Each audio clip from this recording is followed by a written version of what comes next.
Hello, and welcome to Sleepy Science. I'm truly glad you're here. Maybe you're winding down after a long day, or maybe you're just craving the quiet kind of curiosity that helps your mind feel at peace. Tonight's journey is a calm unraveling of invisible forces that shape the way we think, choose, and behave, not through loud facts, but through soft realizations. We'll drift gently through a landscape of human behavior, from the subtle pressure to follow a crowd, to the way fear reshapes our choices, from digital nudges to tribal identity, from the pull of dopamine to the illusion of free will. You might find that many of the decisions you thought were yours weren't, and yet there's beauty in understanding how these unseen strings move us. This episode is your soft descent into the psychology of influence. Nothing sharp, nothing rushed. Just you, your breath, and a stream of quiet science designed to soothe your mind while stirring your sense of wonder. Before we begin, tell me, where in the world are you listening from, and what time is it where you are? Are you sinking into sleep beneath a sky full of stars, or simply letting the noise of the day fade into this quiet space? Let me know in the comments. I love seeing how far this quiet science travels, and if this kind of peaceful insight helps you sleep, or simply helps you feel, a like and subscribe truly helps more wandering minds find their way here. Now take a slow breath, and let's begin our gentle journey through the hidden architecture of your decisions. Social proof. You often believe that your choices arise from within you, that your preferences, decisions, and beliefs are the result of your own independent thought. But in many subtle ways, without realizing it, you are shaped by the choices of those around you. Not because you are weak or easily swayed, but because your brain is designed to look outward for reassurance. You walk into a new restaurant and glance at the crowd. One place is packed, the other is empty. You instinctively lean toward the busier one, not necessarily because the food is better, but because others have already voted with their presence. That instinct has a name: social proof. It's the quiet pull that tells you if everyone else approves, it must be right. If they're doing it, it must be safe. It is not copying. It is a survival reflex buried deep in your psychology. Social proof isn't just a clever marketing tool or a modern trend. It's an ancient mechanism that once helped your ancestors avoid danger and find belonging in the group. In uncertain situations, your brain looks to others for clues. If they're running, you run. If they're laughing, you smile. If they trust, you trust. It's a shortcut the brain uses to decide quickly without overthinking, but this shortcut comes with consequences, because the crowd can be wrong, biased, or manipulated. Still, your brain evolved not to seek truth at all costs, but to seek survival. When the stakes were high, fitting in with the tribe mattered more than being right. Psychologist Solomon Asch demonstrated this in his famous line-length experiment in the 1950s, where participants conformed to obviously wrong answers just to stay in line with a group. It wasn't stupidity, it was the inner whisper of doubt. If everyone else sees something different, maybe I'm missing something. That whisper still echoes in you today. Social proof is everywhere, from product reviews and bestseller tags to laugh tracks in sitcoms and the number of likes on a video. These signals bypass your rational filters. A long line outside a club makes it seem more desirable. A trending video feels more legitimate. A post with thousands of likes feels safer to agree with. Even silence can be a signal. If no one criticizes something, you may assume it must be acceptable. You live in a world layered with invisible social cues, many of which you absorb automatically. And it's not just mental, it's neural. Your brain lights up in areas like the anterior cingulate cortex and insula when you go against the group. It registers that misalignment as emotional discomfort, sometimes even pain. On the flip side, conforming triggers dopamine, the brain's reward chemical. You feel pleasure when your views align with others, when your opinion is validated, when your behavior fits the pattern. It's more than approval, it's a sense of safety, a neural sigh of relief. And that makes sense, because for much of human history, being cast out from the group meant death. You were wired to conform not because it is smart, but because it once kept you alive. So you've inherited a mind that watches the crowd, listens to the tone of the room, checks the emotional temperature before speaking. You've learned to read the world through others' eyes before trusting your own. Sometimes that serves you, like when it helps you avoid danger or make quick, safe decisions in complex environments. But sometimes it misleads you. You may find yourself liking something because others do, not because you genuinely feel it. You might nod along with an idea you secretly disagree with, just to avoid friction. You might buy something, believe something, share something, not because it resonates with you, but because it already resonated with others. That's the double-edged nature of social proof. It offers a map, but it's not always your map. And yet, resisting it isn't easy. Even when you're aware of its influence, the desire to belong remains strong. Belonging feels warm. It feels right. That's what makes social proof so powerful. It doesn't force you, it whispers. It persuades by suggestion. And because it wears the mask of safety, you rarely question it. But awareness changes things. Once you know how deeply you're affected by the crowd, you start to see the moments when you're not really choosing. But echoing, you begin to ask, do I like this? Or do I like that others like it? And sometimes, that's enough to reclaim your voice. Not always, not fully, but enough to notice, enough to pause. Because awareness doesn't make you immune to social proof. It simply gives you space. Space to breathe before following. Space to think before nodding. Space to remember that following the crowd is not always wrong, but it is not always right. In a world full of signals and signs, of stars and likes and trending scores, you're not broken for wanting to fit in. You're simply human. You long to belong. You long to be right in the eyes of others. But you also long to be true, to think clearly, feel honestly, live freely. And between those two longings you stand, sometimes pulled by the wisdom of the group, other times by the quiet truth inside you. You are not meant to reject the crowd entirely, nor to obey it blindly, but to move with awareness, to listen, pause, and gently ask, is this me? And in that question, softly asked in the quiet of your own mind, you begin to find something more precious than popularity, authenticity, not loud, not flashy, but yours. And in the end, that quiet authenticity may be the truest form of proof you ever need. Fear-based messaging. You're not always afraid of the thing itself. You're afraid of what it represents, what it threatens to undo, what it awakens inside you when you hear its name whispered in headlines, banners, warnings, and flashing notifications. And in a world where attention is currency, fear is one of the most valuable tools of persuasion ever devised, which means you are constantly walking through a landscape shaped by carefully planted anxieties, some real, some exaggerated, many deliberately designed to steer you not with force, but with emotional gravity, guiding your choices like unseen winds that don't push but pull. And this is the essence of fear-based messaging, a psychological mechanism that uses your natural survival instincts not to protect you, but to influence your behavior, often without you realizing how deeply you've been moved, and never by accident. Because behind nearly every alarming headline, every red-colored warning label, every countdown clock before a price goes up, or a vaccine expires, there is a calculated strategy designed to bypass your logic and speak directly to your amygdala, that ancient region of your brain that evolved to keep you alive in jungles, not marketing campaigns, yet still leaps to action when the right stimulus triggers it.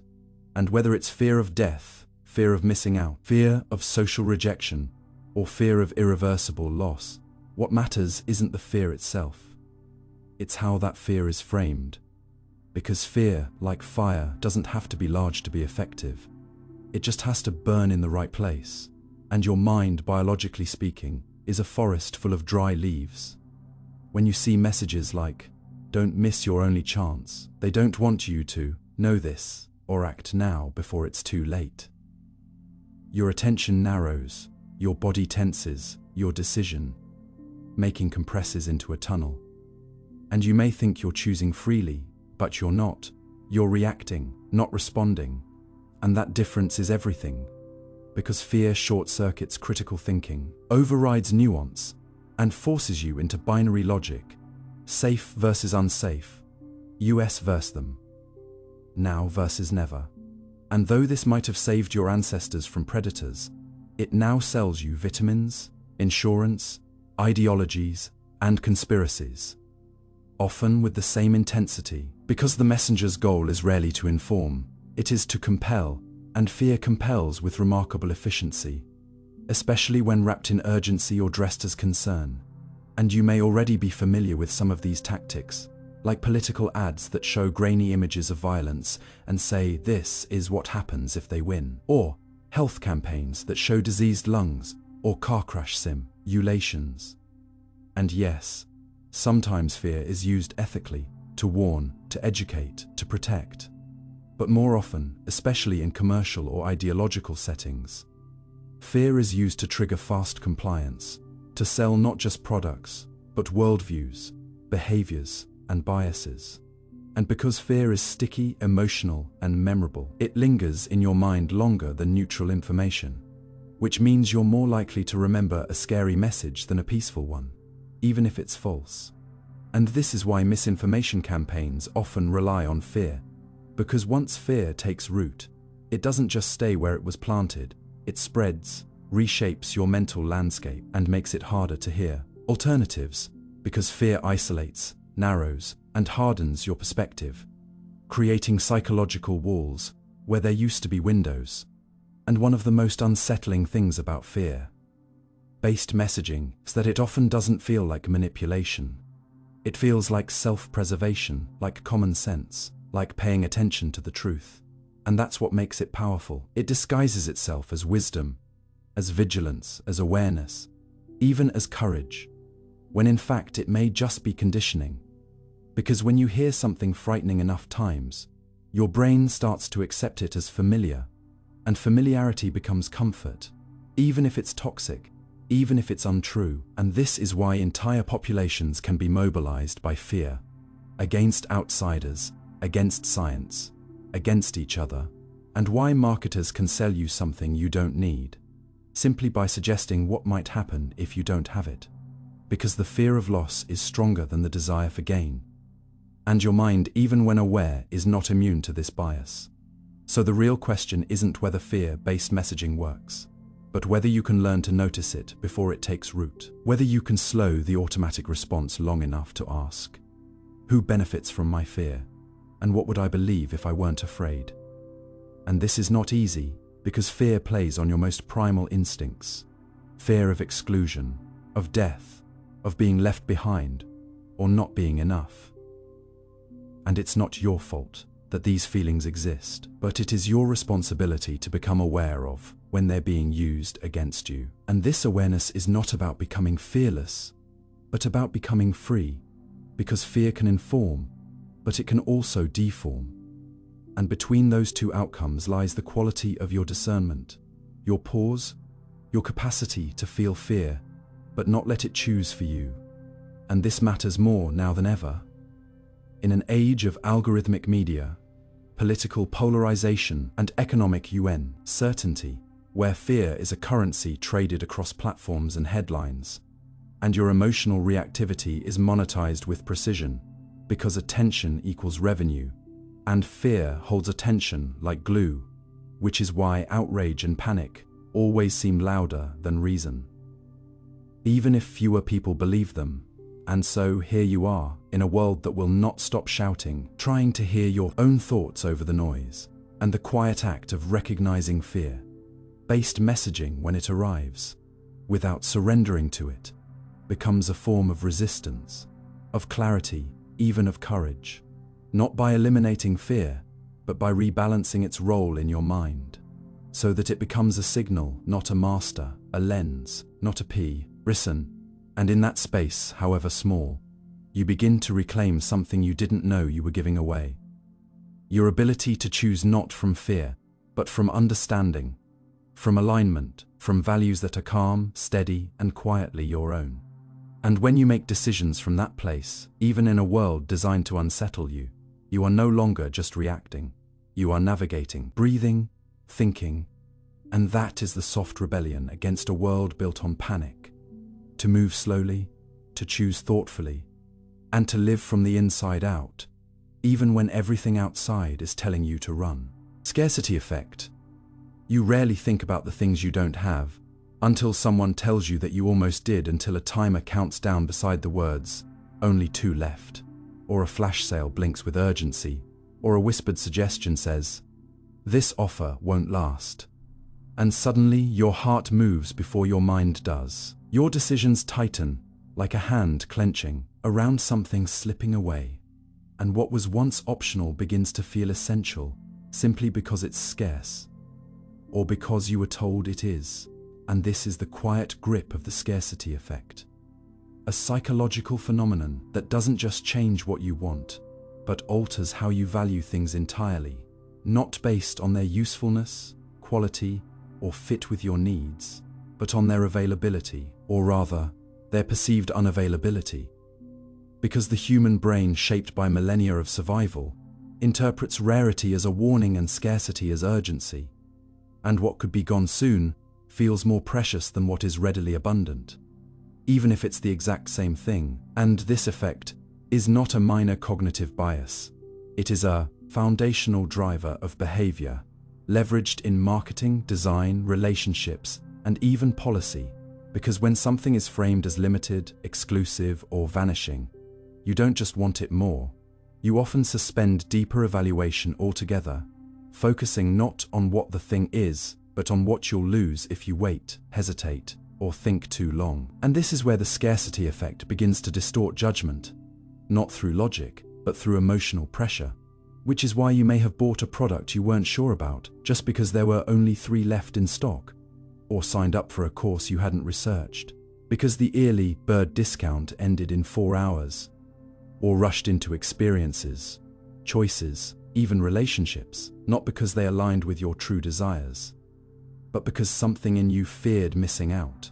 And that fear, though subtle, is powerful, because your brain isn't just weighing options, it's scanning for loss, and scarcity, whether real or manufactured, activates your loss aversion system, the part of your mind that feels the pain of absence more sharply than the planned azure of gain. A kind of internal alarm that rings louder when something is being taken from you, even if you never needed it to begin with. And this isn't irrational.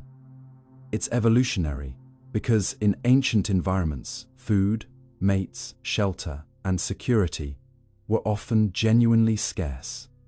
And when something became limited, the best strategy was to act fast. Secure it now, question later. And though your world today is filled with abundance, your mind hasn't fully adapted, which means scarcity still hijacks your decision making, often leading you to overvalue the rare, chase the exclusive, or assign meaning to things simply because they're hard to get. And research supports this. In one famous study, people rated a jar of cookies more desirable when it had only 2 cookies inside, compared to the same cookies in a full jar. And in romantic attraction, people often report more interest in partners who seem less available or harder to get. Not because of compatibility, but because their emotional distance triggers perceived scarcity. And this same logic plays out across nearly every consumer interaction you face. Limited edition items, seasonal menus, one-day-only deals, invitation-only memberships, countdown timers, and out of stock alerts are all crafted not just to inform you of quantity, but to influence how you feel about the product. And it works, because when your perception of availability shrinks, your urgency inflates, like lungs gasping for air in a room that suddenly feels smaller. And what's more, scarcity doesn't only affect desire, it affects perceived value, meaning you're more likely to think something is better, more prestigious, or more meaningful, simply because fewer people can have it. And this belief is reinforced socially. Exclusivity often signals status, and the fewer people who can access something, the more powerful the identity of the few becomes. Which is why limited edition products or VIP access badges aren't just tools of access. They're tools of identity, shaping not only what you consume, but who you believe you are for consuming it. And this is where the scarcity effect becomes more than just a marketing trick. It becomes a filter for self-worth, status, and belonging. Because when scarcity becomes aspirational, we begin to equate having less with having more value. And while this may seem paradoxical, it's consistent in economics. Scarcity raises price in relationships. It raises intrigue in information. It raises perceived truth, which is why conspiracy theories often thrive on phrases like, "They don't want you to know this." And exclusivity becomes a substitute for credibility, because if something is hidden, blocked, or rare, it must be powerful, or so we think. And this illusion is further compounded by psychological reactants. The tendency for people to want something more when they feel their freedom to access it is being restricted, which means the very act of withholding something makes it more desirable, even if its actual value remains unchanged. And this creates a feedback loop. Marketers create artificial scarcity. Consumers feel urgency and increased desire, and the increased demand then appears to validate the scarcity, which reinforces the cycle. And in your daily life, this might show up in more subtle ways. Waiting lists that imply elite status, price increases justified by low inventory, or messages that suggest others are watching this right now. And these signals, while often factual, are designed to tap into your scarcity circuitry, not to inform, but to accelerate action. And the truth is, you are vulnerable to this, not because you are naive, but because you are human, and your brain, despite all its intelligence, is deeply emotional when it comes to loss, especially loss that feels preventable. And marketers know this, platforms know this, even institutions know this, which is why everything from college admissions to travel booking sites to subscription models rely heavily on scarcity as a motivator. Not to give you more options, but to make fewer options feel more urgent. And over time, this can erode your patience, your sense of abundance, and even your trust in your own judgment. Because when decisions are made under perceived scarcity, they often prioritize speed over alignment. And you may later find yourself wondering why you acted so quickly, why you valued that thing so much, or why you felt such urgency for something that, in hindsight, wasn't truly essential. And this dissonance is the quiet cost of scarcity. It not only inflates value, it distorts clarity, making it harder to see what you truly want beneath the pressure of what might disappear. And so the antidote to the scarcity effect is not detachment, but awareness. A pause long enough to separate what is rare from what is right for you. And that pause, while small, holds immense power because it allows you to shift from reaction to reflection, from chasing what's fleeting to choosing what's meaningful. And in that space, you might discover that what you feared losing was never something you truly needed, or that what you already had was enough. Because real value isn't defined by quantity, exclusivity, or urgency. It's defined by fit, by resonance, by the quiet alignment between what something is and who you are. And once you begin to see through the illusion of scarcity, you'll find that the most valuable things, time, presence, peace, connection, are often the ones that can't be bought, sold, or limited, only noticed, nurtured, and cherished.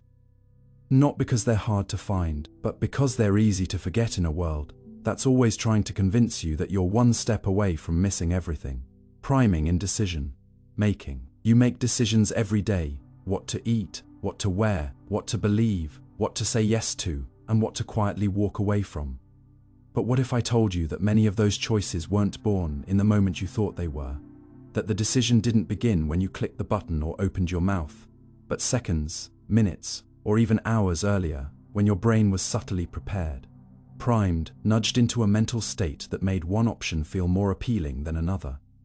Not because it was objectively better, but because your perception had already been tilted like a glass half, filled before the pour began. And this is the quiet, persistent influence of priming. A psychological effect that doesn't command you. It whispers, it suggests, it plants seeds in the soil of your awareness so that when it comes time to act, you don't question the fruit that grows, because it feels like it sprouted from you, when in fact it may have been gently cultivated from outside. And this matters not just because it's fascinating, but because it happens constantly, shaping the lens through which you view choices, and you don't even realize it's happening. Which is what makes it so powerful, because unlike overt persuasion or direct suggestion, priming operates beneath the surface, in the murky waters of the subconscious, influencing your emotions, behaviors, and reactions without you ever stopping to ask, where did that preference come from? And researchers have explored this phenomenon in dozens of ingenious studies. One classic experiment had participants read words related to aging like Florida, bingo, retired, and grey, and then timed how quickly they walked down the hall afterward. And those who were exposed to the aging words walked more slowly, despite never being told to act old or even realizing the theme of the words, which shows how easily your mind can absorb a context and turn it into behavior without conscious intention. And that's the crux of priming. It doesn't need your permission, it just needs your exposure. And this happens in advertising, when you see images of smiling people just before a product is shown, making you more likely to associate the item with happiness. It happens in politics, when certain phrases are repeated in speeches before discussing immigration or crime, activating emotional responses that color your later opinions. It even happens in relationships, where a romantic song playing in the background can make a conversation feel more meaningful, more emotionally charged, simply because your brain is weaving the soundtrack into the story. And in each case, your decision isn't based solely on logic or facts. It's shaped by the mental state that was primed beforehand. And that priming doesn't have to be verbal. It can be visual, auditory, emotional, or even spatial. Which is why stores pump specific scents into the air to increase purchasing behavior. Why red sale signs make you feel urgency even if the price isn't that different. Why a warm cup of coffee in your hand, while meeting someone new, makes you perceive them as more friendly. Because warmth primes warmth, and your mind is constantly forming these connections. Not because it's flawed, but because it evolved to find patterns quickly, to use prior information to predict and interpret the present. And priming is one of the tools it uses to do that. But the challenge is that you're often unaware of what you've been primed by, which means your decisions, while feeling personal, may actually be the result of environments, cues, and suggestions that were engineered to shape you. And in this light, free will becomes more complicated. Because while you are indeed choosing, you're often choosing from a menu that was designed with invisible hands, shaped by the color of the room, the words you read earlier, the faces in the background, and even the weather. And this understanding should not make you paranoid, but it should make you curious, because once you start to recognize the fingerprints of priming, you begin to reclaim a little more of your mind from the subtle architecture of influence. And you start to ask better questions, not just, what do I want? But, why do I want it now? Or, what has just shaped how I feel? And this kind of reflection doesn't eliminate priming, but it gives you a small window of resistance, a breath between stimulus and response. And that breath is where your truest decisions begin, because priming can't override awareness. It thrives in autopilot, in unconscious drift. But the moment you pay attention, you start to see the strings. And not all priming is harmful. Sometimes it prepares you for learning, focus, empathy, or safety. Like when a classroom uses calming visuals to promote concentration, or a therapist uses warm lighting to encourage openness. And in those cases, priming becomes a tool of design, of care, of intentional emotional shaping, and your own self-priming becomes possible too, through rituals, habits, and cues that prepare your mind for a certain state, like lighting a candle before writing, or listening to a specific song before a workout. Because you can prime yourself toward clarity, confidence, creativity, and calm. Not just let the world prime you toward fear, urgency, and impulsivity. And this is where priming becomes not just a psychological curiosity, but a psychological responsibility. Because in a world designed to capture your attention and influence your actions, your ability to trace back a feeling, a reaction, a decision to what came before. It is a form of cognitive freedom. And the more you train that awareness, the more you can steer gently away from manipulation and toward meaning, away from compulsion and toward choice. And in the end, priming is not about control, it's about context. And learning to notice context is one of the most powerful acts of consciousness you can develop. Because when you see the invisible paint on the canvas of your mind, you can choose which parts to repaint, which suggestions to embrace, and which ones to let pass through you like clouds that were never yours to hold. And maybe that's what true mental sovereignty is. Not the absence of influence, but the presence of attention. The ability to see the unseen hands shaping the path before you and saying, not today, or yes, but only because I choose it now. And when you live like that, even in a world full of triggers, nudges, and suggestions, you are not a puppet, but a painter, not a subject of the environment, but its co-author.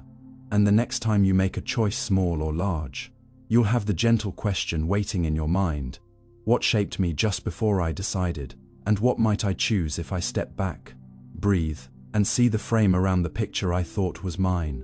Framing influence. You don't always change your mind, because the facts change. Sometimes all that shifts is the way those facts are presented. And that alone is enough to reshape your beliefs, your emotions, and even your behavior, because how something is framed can be more influential than what it actually is.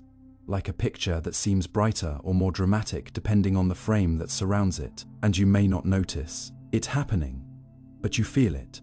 You respond differently to 90% survival rate than you do to 10% chance of death, even though both describe the same reality. And this subtle manipulation of perception is known as framing influence, a psychological effect where the presentation of information, the language, structure, emphasis, or context alters how you interpret it, and by extension, what you do with it. Which means that the way a message is constructed can matter more than its content, not because you lack critical thinking, but because your brain evolved to respond quickly to cues of safety, danger, gain, or loss, and framing operates precisely on those fast emotional circuits, bypassing your logical analysis to shape your impression in the first few seconds. And once that first impression is made, it becomes the lens through which all other details are evaluated. Which is why the same glass of water feels different when you're told it's from a pristine spring versus when you're told it's recycled tap, and yet your reaction did. And this doesn't just happen in advertising or marketing. It happens in journalism, politics, relationships, education, and even in how you talk to yourself. Because every time you describe a situation, you're choosing a frame, consciously or not. And that frame becomes the story your brain believes, like calling a day a disaster, or a challenge, or a learning opportunity. Same events, different emotional outcomes, and psychologists Amos Tversky and Daniel Kahneman first brought attention to this phenomenon in the 1980s. Through a series of experiments that showed how people made dramatically different decisions based on how options were worded, even when the outcomes were logically identical. For example, when asked to choose between a medical treatment that would save 200 lives out of 600 or one, with a 33% chance of saving everyone and a 66% chance of saving no one, participants responded very differently depending on whether the scenario was framed in terms of lives saved or lives lost. And this demonstrated that people are not purely rational calculators. We are emotional interpreters, and the context in which information arrives often shapes its meaning more than the numbers themselves. And this becomes even more powerful when combined with identity, values, or fear. Which is why politicians frame policies not just as economic strategies, but as threats to freedom or protectors of tradition, and why companies frame product changes as enhancements rather than removals. Because the right frame can turn resistance into acceptance, criticism into curiosity, or indifference into outrage, and you experience this every day. When a food label says 90% fat, free, instead of 10% fat, when a car commercial highlights best in class safety, instead of not, the fastest, when a fundraising message emphasizes, "You can make a difference," rather than, "We're behind on our goal." And the interesting thing is, framing doesn't change the data. It changes your relationship to the data by coloring your expectations, altering the emotional weight, and triggering specific cognitive biases like loss aversion, optimism bias, or anchoring, which means framing is not just about persuasion, it's about control of mental real estate, about deciding which emotional road your thoughts will travel before they've even left the driveway. And this can lead to real-world consequences. In medicine, patients respond differently to treatments based on how side effects are described. In courtrooms, juries are influenced by whether an act is framed as negligence or misfortune. In hiring, candidates can be favored or dismissed based on whether their experience is framed as unconventional or unqualified. And even in your own mind, how you frame your past, whether as a story of failure or growth, can determine how resilient you feel about the future, which is why framing influence is not just something others use on you, but something you use on yourself. And the more aware you become of it, the more you can shape your internal narratives toward clarity rather than distortion. And yet, awareness doesn't mean immunity, because frames are sticky, especially when they confirm your existing beliefs or offer emotional comfort, like news headlines that reinforce your political stance, or social media posts that echo your worldview in flattering tones. And this creates an echo chamber of frames, where you're not just consuming biased content, but living inside it, where even objective facts feel different, depending on whether they're introduced as threats or opportunities. And in this way, framing can quietly deepen division, because people on opposite sides of an issue often aren't arguing about facts. They're seeing the same facts through radically different windows, shaped by different histories, media, values, and emotions. And the tragedy is that neither side realizes the window is there. They think they're looking directly at the world, when in fact they're seeing it refracted, edited, selectively emphasized, which is why understanding framing isn't just about being a better thinker. It's about being a better listener, because when someone says something you disagree with, asking how was this framed for them, can open a door that why do they believe that never could. And likewise, when you find yourself reacting strongly to a headline, a statistic, or a claim, pausing to ask, how was this framed for me, can reveal whether your emotion comes from the truth itself or from the costume it was dressed in. And this kind of reflection doesn't strip away emotion. It deepens it by rooting it in awareness. And once you begin to see the invisible borders drawn around every piece of information, you can begin to redraw them, or at least step back far enough to notice when a frame is warping the picture. And this doesn't make you cynical, it makes you sovereign, because in a world where every message is crafted, shaped, and sculpted to produce a reaction, your ability to slow down that reaction becomes an act of freedom. And you may find that your deepest convictions shift not because someone changed your mind, but because you changed the frame or realized it had been changed for you. And perhaps that's the real power of understanding framing influence. Not just seeing the world more clearly, but seeing the architecture behind your own beliefs, and gently asking yourself which stories were truly yours and which were just inherited frames, beautifully constructed, but not entirely true. Anchoring in pricing. You probably think you know when something is expensive, when a deal is fair, when a price feels just right. But what if that judgment wasn't based on the actual value of the item, but on the very first number you saw, even if it had nothing to do with what you were buying? Because your brain, despite all its analytical power, clings tightly to initial information like a ship tied to its anchor, and once that first number is set, whether high, low, or completely arbitrary, it drags all future judgments closer to it, distorting perception and shaping choices in ways that feel logical but are deeply biased. And this subtle but powerful effect is known as anchoring, a cognitive bias that skews your decision making by using the first number you encounter as a reference point, even when that number is irrelevant or intentionally manipulative. And nowhere is this more evident than in pricing, where anchoring isn't just a quirk, it's a strategy.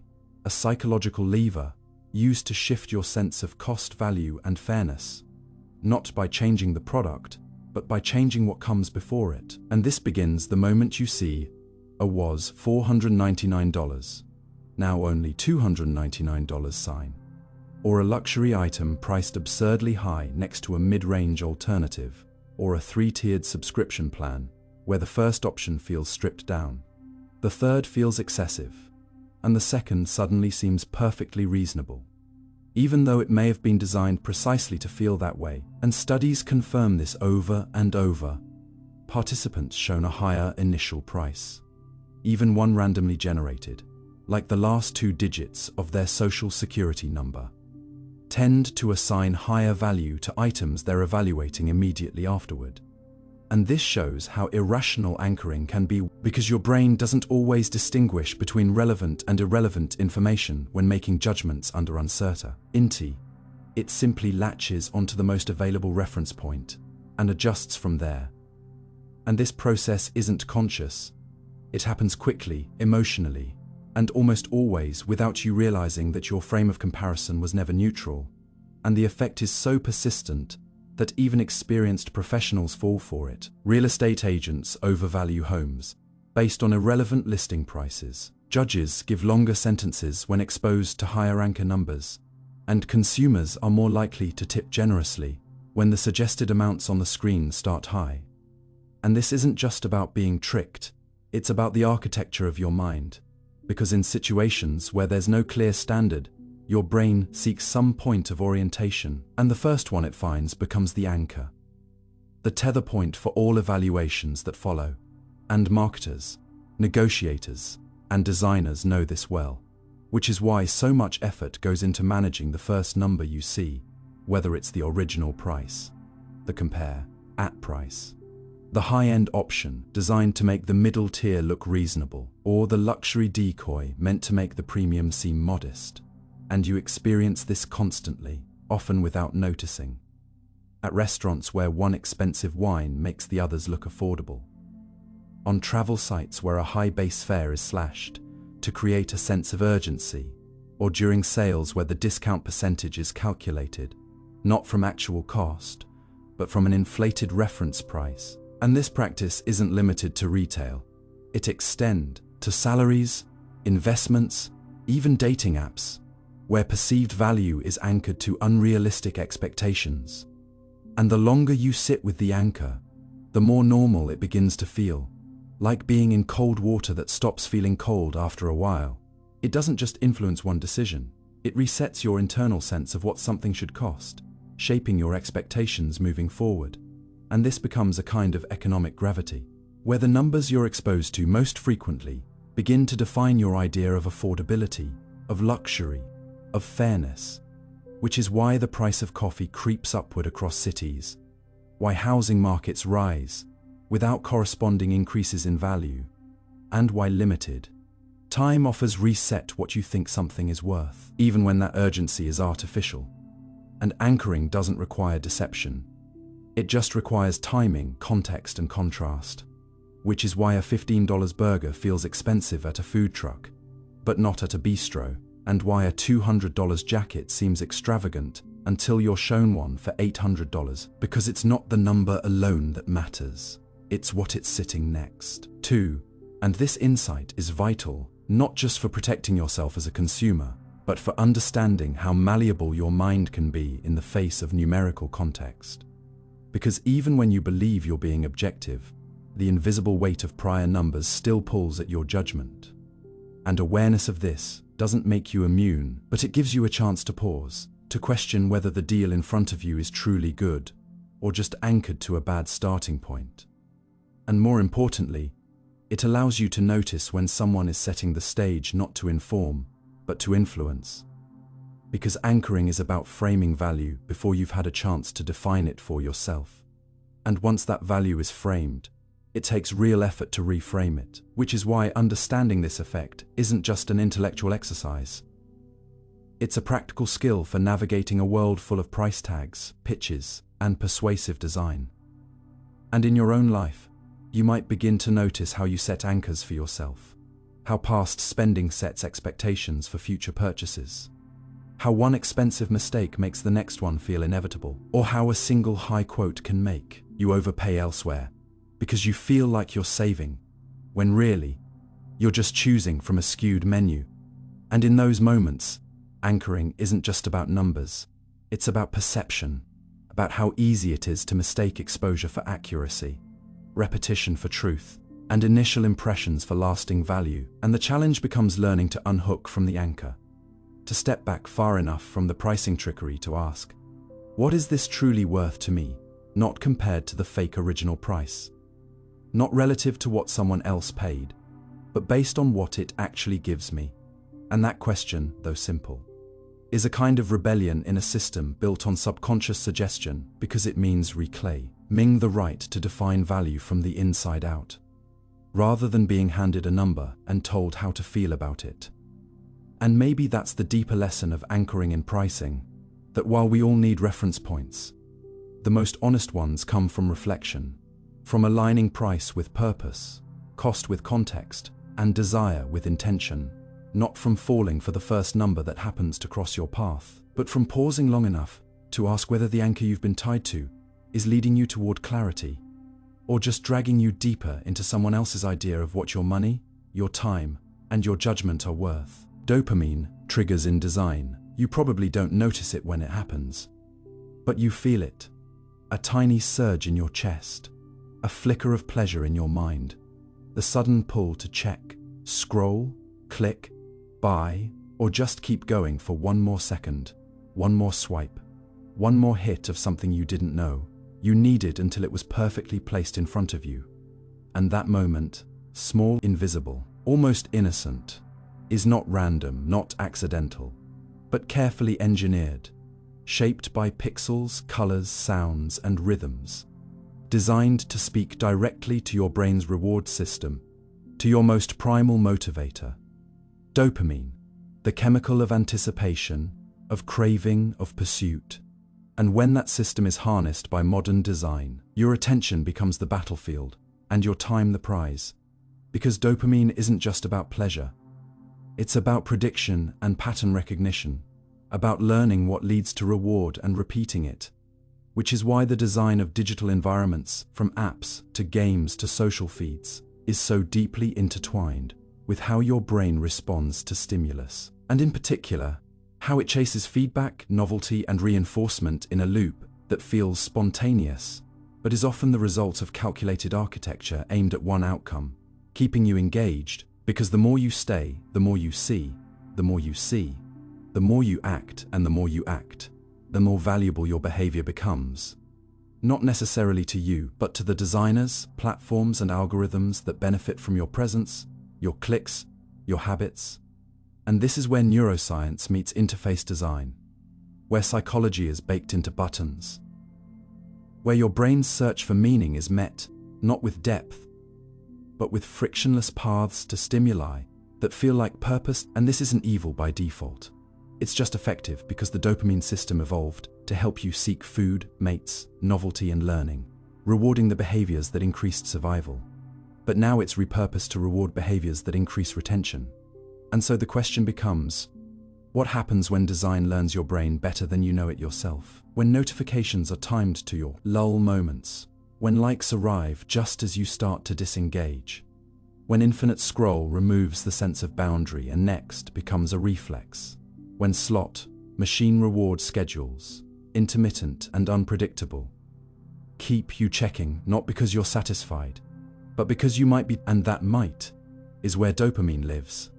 Not in getting, but in expecting. Not in the reward, but in the anticipation of reward. And good design knows this, exploits it, shapes for it. Which is why apps are filled with visual micro-rewards. The glowing button, the red badge, the animated confetti, the tactile haptic nudge that tells your brain something happened. You did something right, keep going. And this kind of feedback doesn't need to be big.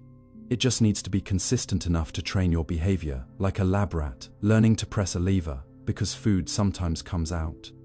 And in that way, you're not addicted to content.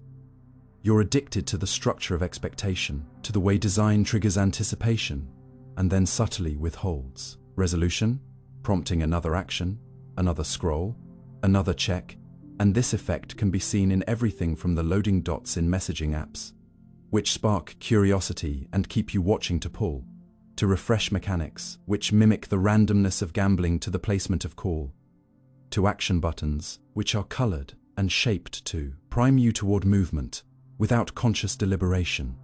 And all of this works, not because you are weak, but because you are wired to seek patterns, to predict outcomes, to chase small rewards that promise something larger.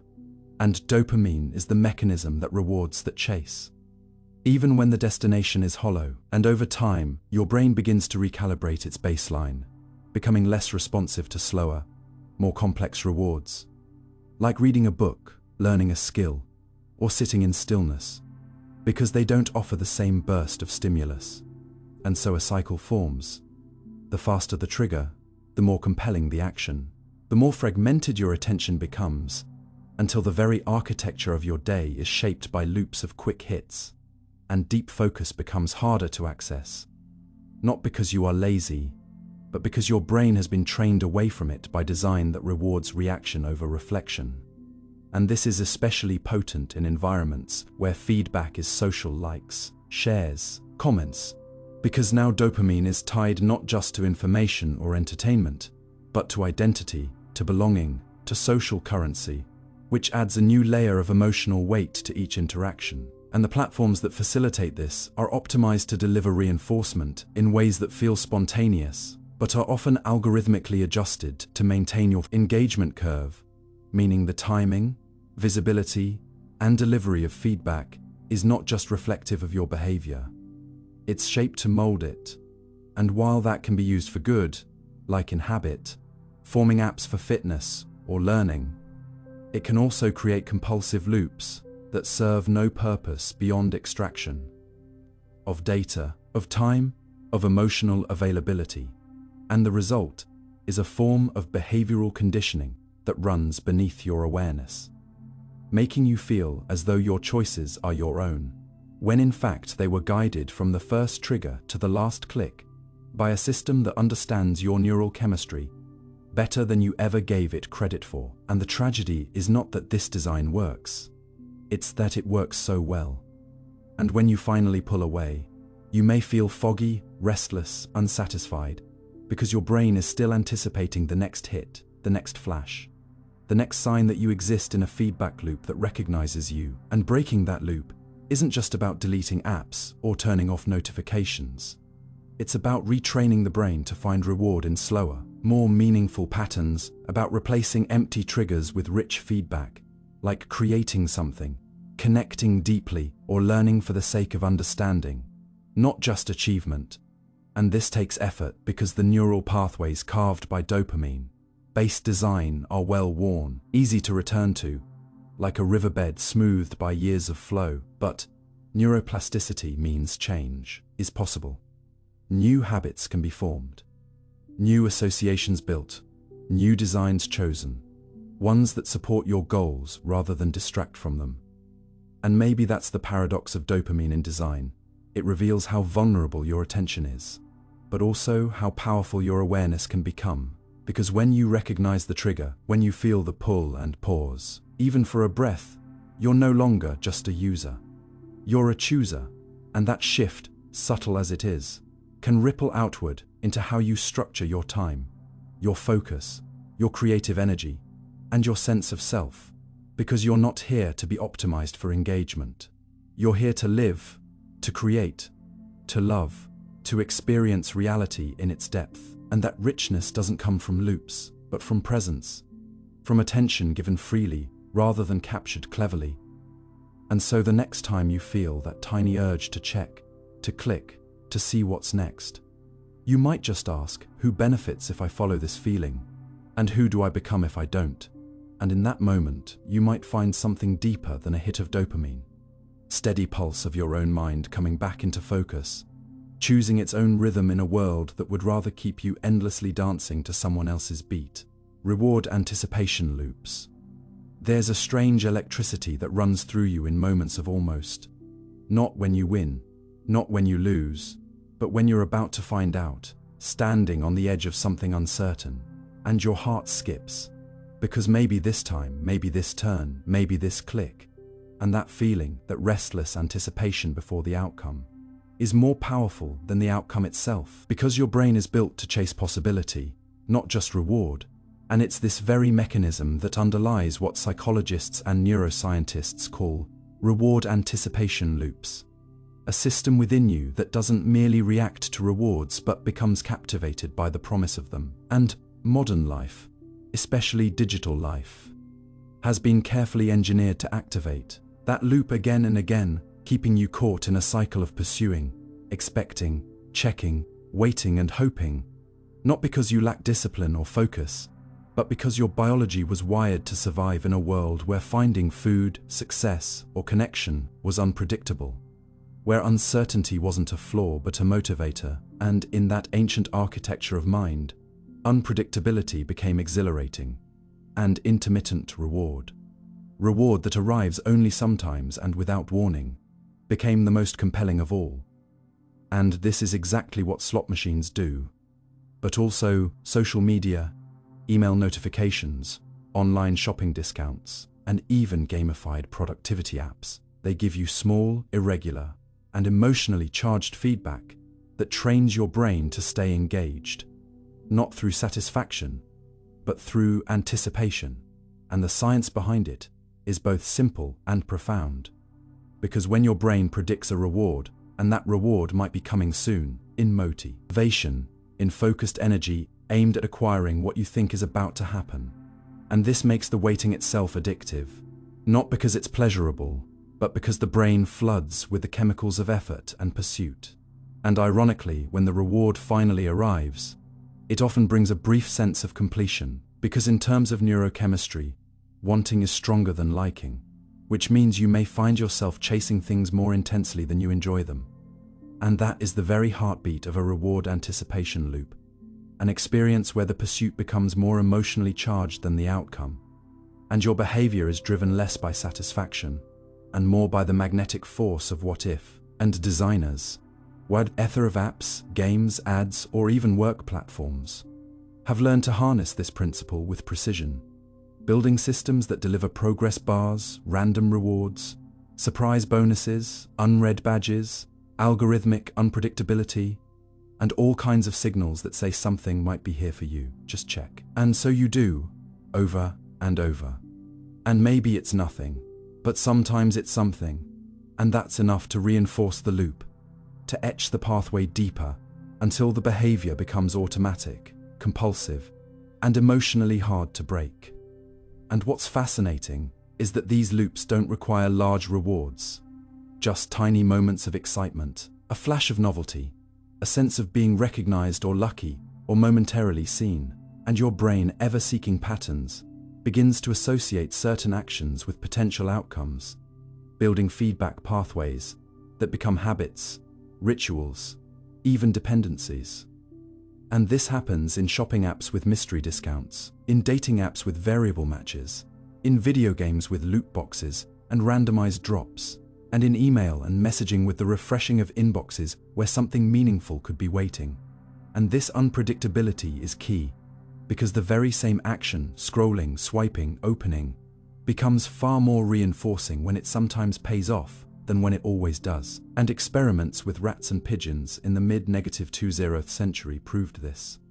Animals that received food at random intervals pressed the lever more frequently and obsessively than those who got it on a regular schedule, and humans, it turns out, are no different. Our prefrontal cortex might add complexity, but deep down, we are still wired to react to variable reinforcement with intense persistence. And in daily life, this can lead to behaviors that feel oddly disproportionate. Why do you keep checking your phone even when there's rarely something important? Why do you feel the need to refresh a page, recheck a notification, peek at a number that just updated? Why do you binge, watch, refresh feeds, chase the next milestone, even when you're tired or uninterested? It's not about what you're getting. It's about what you might get. And the brain is endlessly captivated by that promise, that whisper of unpredictability. And this applies to work too. Bonus systems, performance reviews, or even praise delivered at irregular intervals create motivational highs and lows that shape behavior far more than stable, predictable environments. And so entire economic and social systems are subtly structured around these loops. Because they work, because they bypass logic and hook directly into motivation. And the problem isn't the loop itself, but the lack of awareness around it. Because once you're inside a reward anticipation loop, the boundaries of time soften and tasks stretch out endlessly because you're always one step away from payoff. And yet the payoff, when it comes, rarely satisfies the way the chase did, which leads to a paradox. You stay in the loop not because you're being fulfilled, but because your brain remembers being activated, and so you chase again, hoping that this time it will feel different, deeper, final. And it doesn't, not really, because the loop was never about fulfillment, only pursuit. And that's where the danger lies. When the system becomes self-sustaining, when behavior reinforces anticipation which reinforces behavior, and your life becomes a series of near misses, of waiting and reloading and checking and trying again. Not because you're failing, but because the system is designed not to conclude. And breaking that loop begins not with resistance, but with recognition, with noticing when your effort is being hijacked, not by purpose, but by design, not by goals, but by possibility alone, and asking gently, what am I hoping will happen? And is this action actually moving me closer, or just keeping me circling? And sometimes the answer is hard to face. Because the loop can be comforting, predictable in its unpredictability, a familiar place to put your attention when meaning feels scarce. And yet meaning rarely comes from randomness. It comes from structure, from deliberate action, from rhythms you can trust. And while those might feel slower or less exciting, they build something the loop never will, a sense of direction, of internal coherence, of progress that's real. And perhaps that's the ultimate lesson hiding within reward anticipation loops. Not that the chase is wrong, but that the chase must lead somewhere. That pursuit must eventually meet purpose, or else you'll spend your days in orbit, always close to something shining but never landing, always running towards satisfaction that recedes the closer you get. And once you see this, even just a little, you might begin to shift, not away from motivation, but toward intentional motivation, where you choose not just what to chase but why, and you rebuild your reward systems not around the next ding, the next like, the next maybe, but around goals you actually care about, feedback you trust, and rhythms that align with who you are becoming. And in doing that, the loop loosens, the grip weakens, and for the first time in a while, you might feel not the thrill of maybe, but the peace of enough. Digital nudging. You might think your choices online are entirely your own, that when you sign up, scroll, click, agree, or delay. It's because you've reasoned your way there, made a conscious decision based on preferences, facts, and free will. But often, long before you ever noticed, someone gently moved your hand closer to one button than another, made one option look more inviting, made one action slightly easier, more colorful, more urgent, and in doing so, quietly tilted the entire path you walk on, not through force or deception, but through design.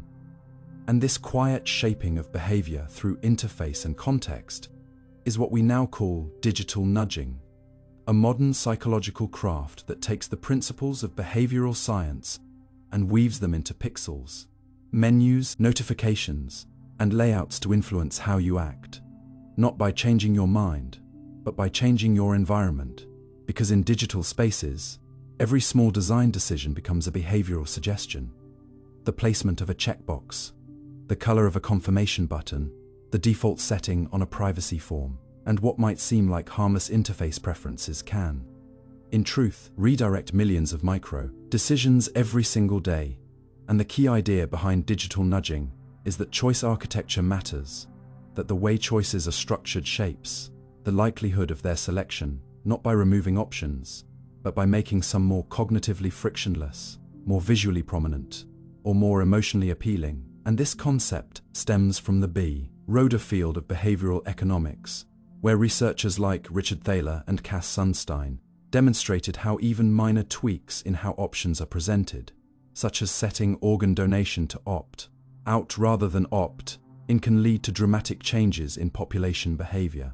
And in the digital realm, this has evolved into a fine-tuned art, where companies, platforms, and governments design interfaces that gently push users toward behaviors that serve certain goals, sometimes for good, like encouraging savings or healthy habits, but often in service of metrics like engagement, retention, or monetization. And because nudges work best when invisible, you often don't realize you're being guided, only that certain paths feel more natural than others. And this subtlety is both what makes nudging powerful and what makes it ethically complex.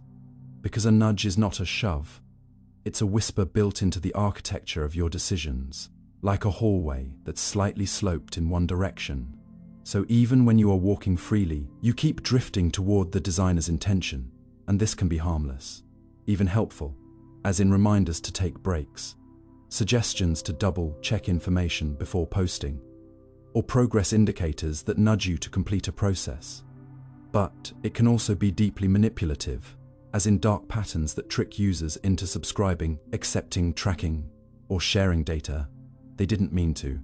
And the line between ethical nudging and exploitation is often one of transparency. Because while good nudges respect autonomy and aim to align user action with user interest, bad nudges exploit biases, distractions, or emotional vulnerabilities to serve external goals, and the digital world is full of these examples.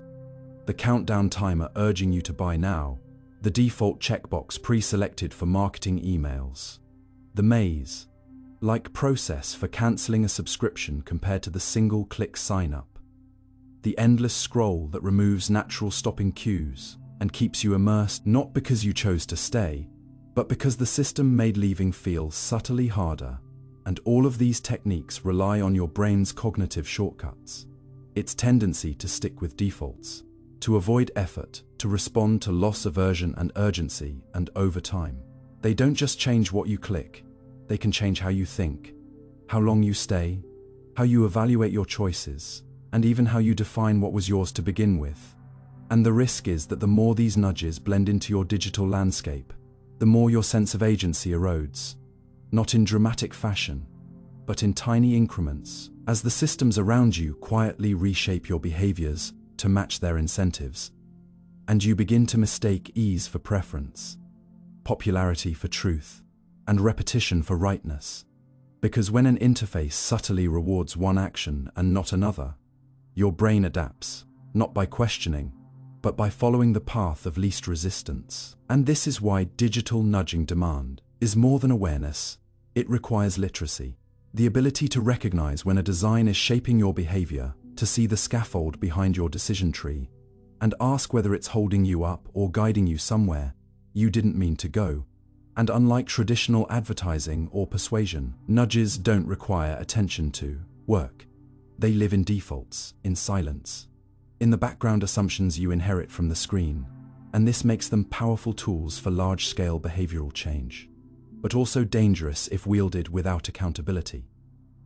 Because what seems like a tiny choice in a UI can affect millions when scaled, and the cumulative effect of repeated nudges can entrench behaviors, biases, and dependencies that were never freely chosen.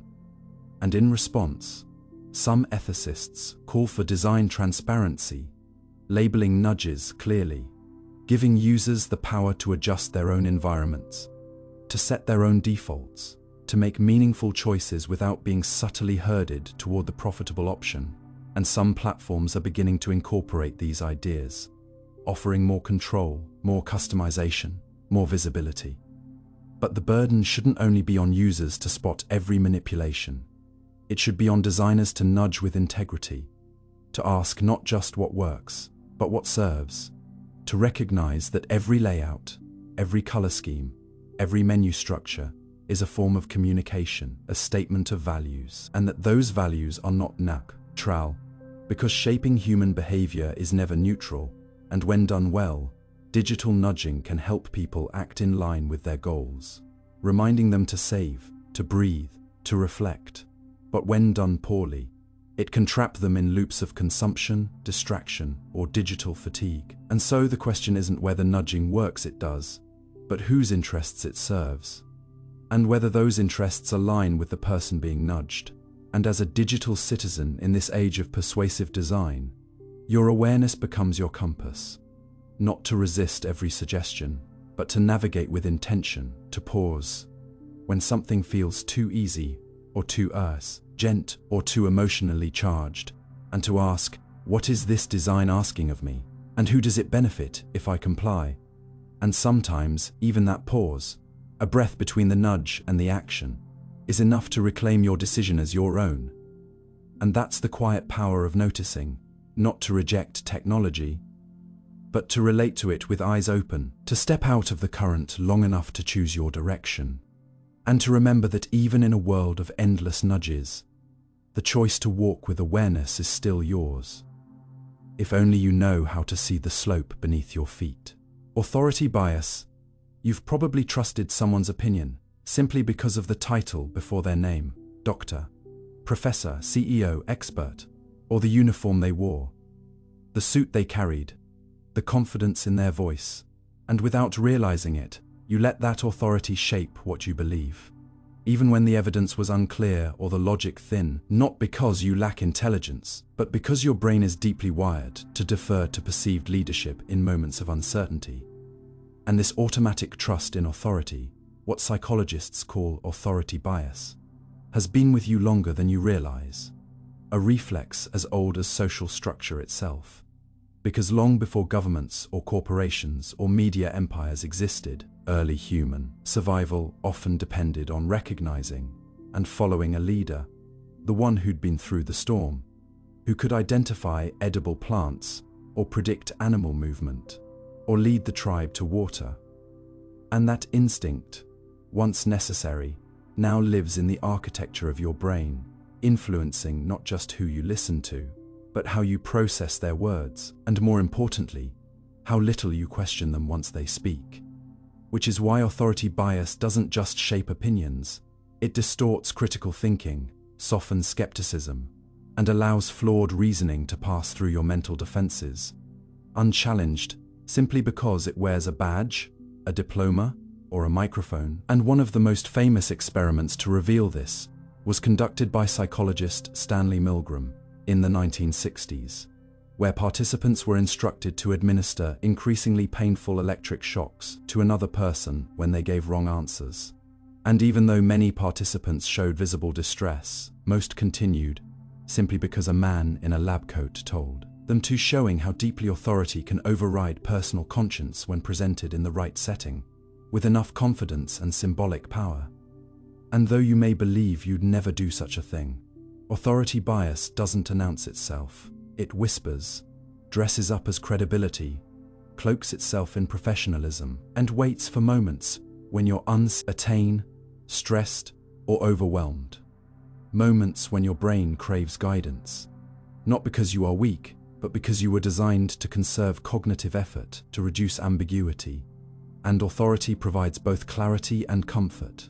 An external signal that says, this person knows better, you can relax. And the moment you let that thought set, your critical faculties begin to dim like lights on a quiet evening, not turning off completely, but flickering just enough for persuasion to sneak in under the cover of expertise.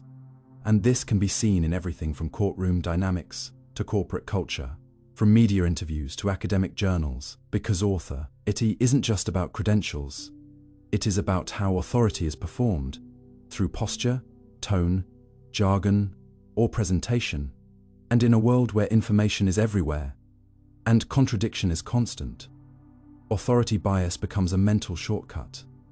If I can't evaluate the data, I'll trust the person who seems to have already done it. And while this saves time, it comes with a cost, because not all authorities are experts, and not all experts are unbiased, and not all unbiased experts are right. Yet authority bias often treats them as if they are all the same, unquestionably trustworthy. And that's where the danger lies. Not in respect for expertise, but in the blindness that follows. Because once someone is perceived as credible, their errors are overlooked, their assumptions accepted, their missteps excused. And this is how false ideas can spread not through deception, but through deference, and how policies, products, and ideologies can gain traction not on merit but on prestige.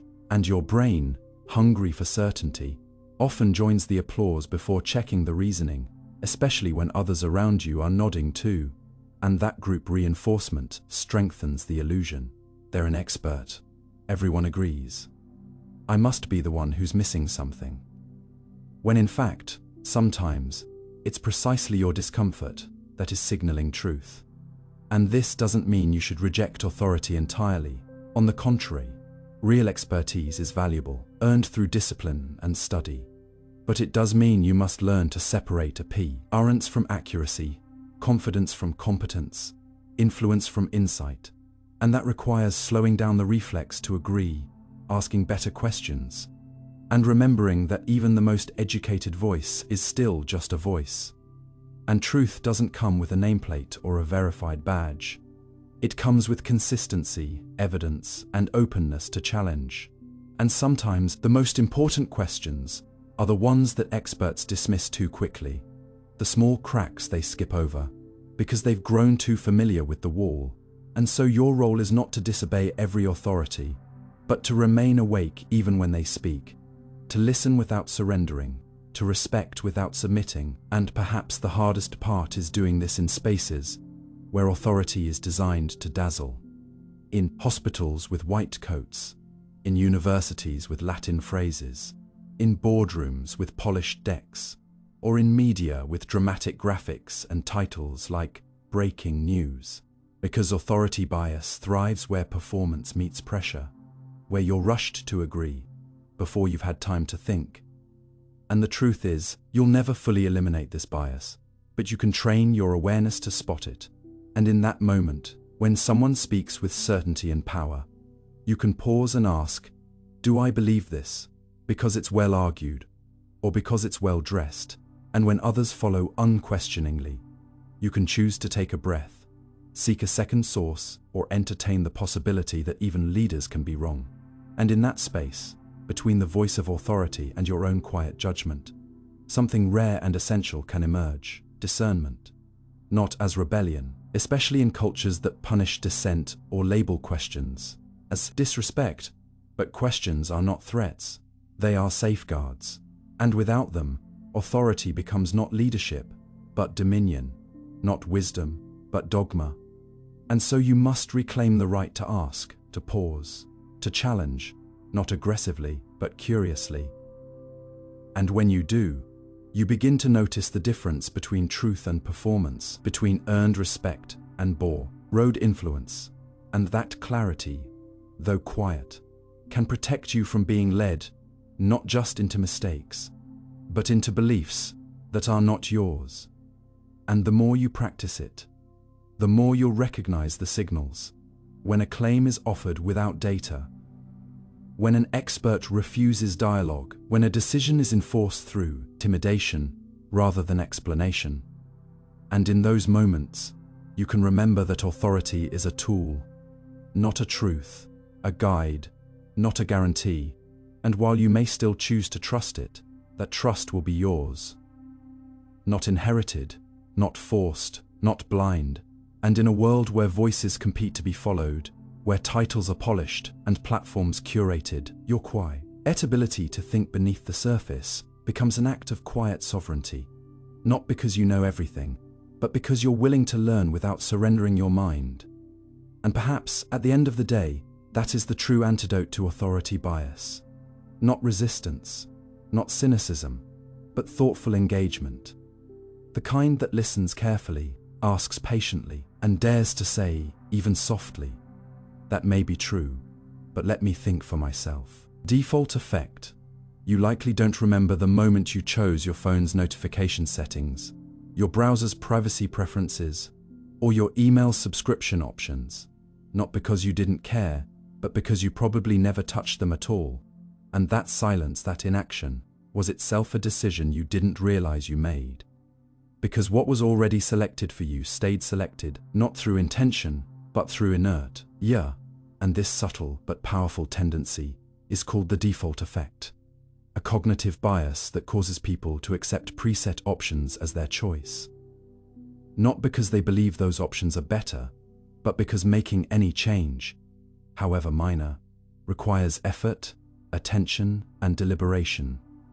And in the architecture of choice, the default is the path of least resistance, the pre-paved road you're most likely to follow, even when all other directions remain technically available. And what makes this effect so quietly influential is that it doesn't rely on persuasion or pressure. It simply uses human tendencies like cognitive load, status quo bias, and fear of making the wrong change to steer behavior toward what's already been decided in advance. And this plays out in your life constantly when your computer updates and activates new features by default. When social media platforms enable location tracking. When apps assume consent unless you uncheck a hidden box. Or when workplace retirement plans enroll you automatically unless you opt out. And though you may believe each of these was your decision, research shows that most people rarely adjust defaults, even when the stakes are high, because defaults feel like recommendations. They carry an illusion of authority, as if someone, somewhere, thought this setting was best. And they save you from the mental effort of evaluating every option, which is especially appealing in fast, moving, information-dense environments, where attention is a limited resource. And psychologists have studied this in various domains. Organ donor rates are significantly higher in countries where the default is to donate unless you opt out, rather than to not donate unless you opt in. Energy savings increase when default billing plans prioritize green sources, and even online forms see dramatic shifts in user behavior based purely on which boxes are pre-selected, showing that inaction is not neutrality. It's a predictable, manipulable behavior that design can exploit or protect, depending on intention. And while some defaults are set with good in mind, others are crafted to serve the interests of those designing the system, not those using it, which raises ethical questions about consent, transparency, and control. Because when a default is framed as a neutral starting point, it gains legitimacy that it may not deserve, and you, busy, distracted, trusting the interface, often let that default stand without realizing what it costs you. And that cost can be small, like receiving too many emails, or profound, like unknowingly agreeing to data harvesting, financial risk, or health-related decisions you never fully considered. And what makes the default effect particularly challenging is that it hides beneath comfort, under the soft logic that if it were truly bad, they wouldn't have made it standard.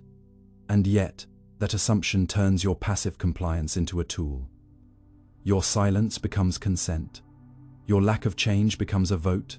And over time, the default isn't just what most people accept. It becomes what most people believe is right. And this leads to a feedback loop, where design decisions shape norms, and norms reinforce design, until alternatives feel fringe, burdensome, or risky, even when they're better aligned with your needs. And breaking this loop doesn't require radical defiance. It begins with awareness, with noticing when you're accepting the default not because you chose it, but because you didn't question it. And that awareness matters more than you might think, because every interface, every form, every system you interact with is built on assumptions about what you won't bother to change, and that prediction of your inaction shapes how you're treated, what you're offered, and what kind of control you actually have. And it's not just about technology. Defaults shape culture too. Social behaviors, gender roles, family dynamics, and workplace hierarchies often persist not because people choose them consciously, but because they're the inherited defaults no one stops to reconfigure. And so learning to spot the default isn't just a tech skill, it's a life skill, a psychological defense against systems that profit from your autopilot. And perhaps even more importantly, it's an invitation to engage with your environment more deliberately, to shift from passive acceptance to active alignment, because every default setting carries with it a silent story about what's expected. And when you rewrite that setting, whether in your devices, your schedule, or your beliefs, you begin to rewrite that story too. And though that effort may seem small, it is an act of reclaiming authorship in a world that often writes your choices for you before you've had a chance to hold the pen. And once you begin to do this, you'll start to notice just how many of your daily behaviors weren't as intentional as you thought. How many settings, routines, and agreements were chosen for you under the assumption that you wouldn't challenge them. And that realization, though humbling, is empowering, because it means the power was never fully out of your hands. It was just sitting quietly, waiting for you to reach past the default and decide for yourself. Emotional contagion. You felt it in a room before anyone spoke. A tension in the air that didn't belong to you. A heaviness that settled on your chest, even though your day had been fine. Or maybe a sudden lightness, an unexpected smile bubbling up just because someone near you laughed with abandon. And in that moment, something moved through you that wasn't entirely yours. And that phenomenon, invisible yet tangible, is known as emotional contagion. The psychological and physiological process by which your brain and body unconsciously mimic and absorb the emotions of others, not through choice or logic, but through deep-rooted neural wiring that evolved long before language, because to survive in early human tribes, you needed more than strength or knowledge. You needed connection, synchronization, the ability to feel what others felt, to detect fear in their breath or joy in their laughter, to align your emotional state with the group so that shared experiences could be processed collectively. And what began as a biological tool for safety and empathy now permeates every layer of modern life, shaping your moods, decisions, and even your identity without asking for your permission. And it works like this. When you see someone expressing an emotion, your mirror neuron system, a specialized network in your brain, activates as if you yourself were experiencing that emotion, causing your body to subtly reflect it in posture, facial expression, vocal tone, and even heart rate. And that reflection then feeds back into your own emotional state, meaning you don't just see sadness, you begin to feel it. You don't just witness stress, you absorb it. And this loop of perception and embodiment explains why a single anxious coworker can raise the stress level of an entire office, why laughter in an audience spreads even before the joke is fully understood, and why a video of someone crying, stripped of context, can still move you to tears, because your emotional systems are built not just for self-regulation, but for resonance. And in social settings, especially dense digital ones, that resonance can amplify rapidly, creating emotional echo chambers, where feelings bounce and build, often untethered from the original source. And what makes emotional contagion so compelling is that it doesn't rely on intentional empathy. It hijacks your sensory and motor systems to simulate the all state of others, giving rise to empathy as a consequence, not a cause. And this becomes more complex in online environments, where tone, expression, and immediacy are distorted, yet still potent.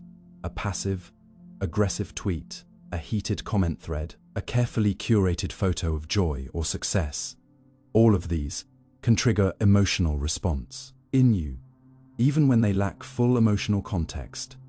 And over time, repeated exposure to digitally expressed emotions can subtly recalibrate your emotional baseline, nudging you toward chronic irritability, anxiety, envy, or urgency. But because you're swimming in them, and in highly reactive ecosystems, like social media or high-stress workplaces, this effect compounds, with each emotional ripple triggering another, creating feedback loops where individuals reinforce collective emotional patterns. And the result is a kind of invisible weather system, an atmosphere of feeling that envelops you before you realize it's not entirely your own. And while emotional contagion can foster unity, compassion, and group cohesion, it can also lead to emotional exhaustion, manipulation, or groupthink, when dominant emotions are negative or inauthentic. Because the system that allows you to share joy also makes you vulnerable to anxiety that doesn't belong to you. And navigating this requires not detachment but discernment. The ability to feel deeply without losing the boundary between self and other.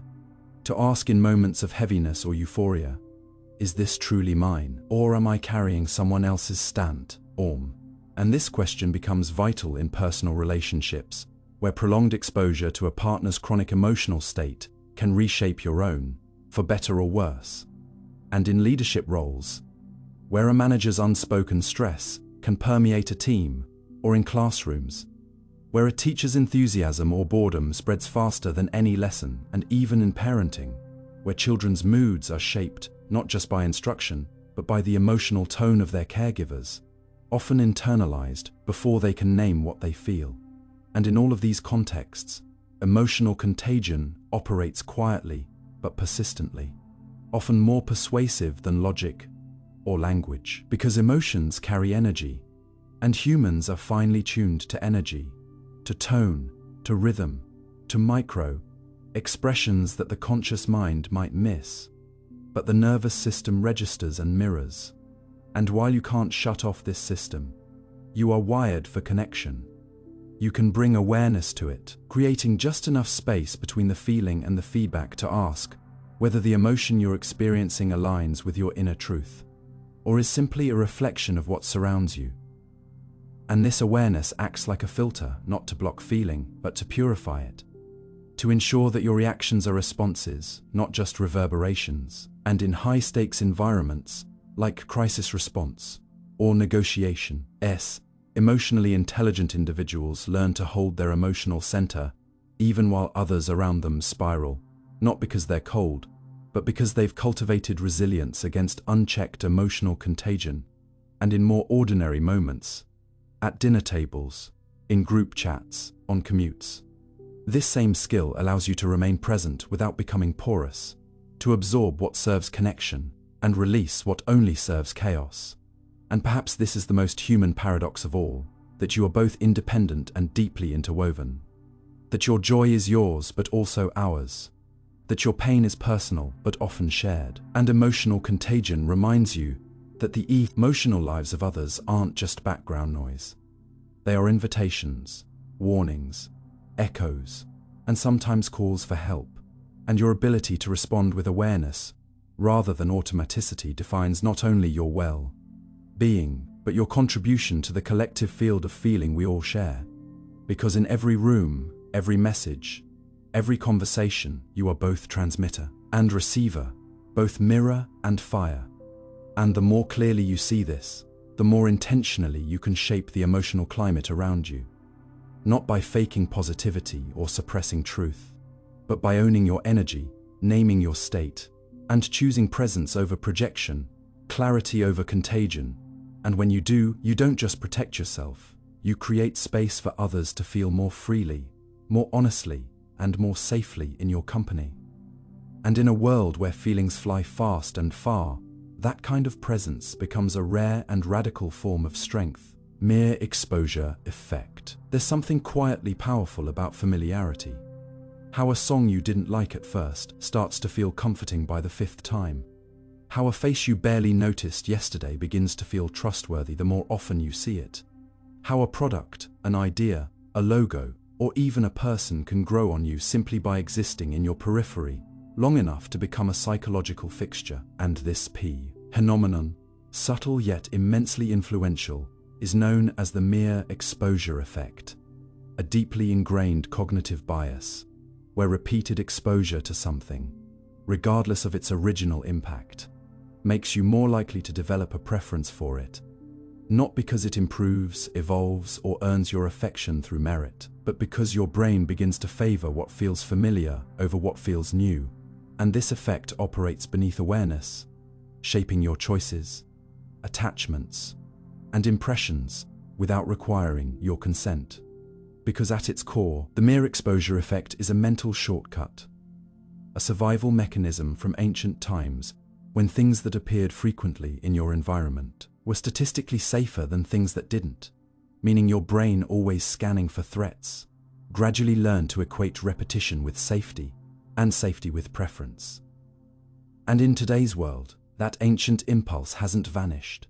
It's been co-opted by advertisers, algorithms, and attention economies that know the more times you see something, the more likely you are to like it, or at least tolerate it, which is often enough. Because in many cases, preference doesn't require passion. It just requires comfort. And comfort is built not by quality but by exposure. And the data supports this again and again. Studies show that people tend to rate faces, symbols, melodies, words, and even nonsense patterns as more likable after being shown them multiple times, even if the repetition is subliminal, and even when they don't consciously remember having seen it before, which tells us something profound about human cognition, that our emotional responses are not always tied to evaluation, but to frequency, and this becomes especially powerful in fields like politics, branding, and social influence, where mere visibility can create a false sense of credibility or likability, simply by being ever present. And you see this every election season, when a candidate's name on signs and screens becomes more appealing, not because of their policies, but because their name is known. You see it in advertising, where the same jingle or image becomes sticky in your mind, even if you initially disliked it, and you see it in social contexts, where repeated exposure to someone in your orbit often leads to the slow formation of a connection, not because they made a memorable impression, but because their presence became a background constant.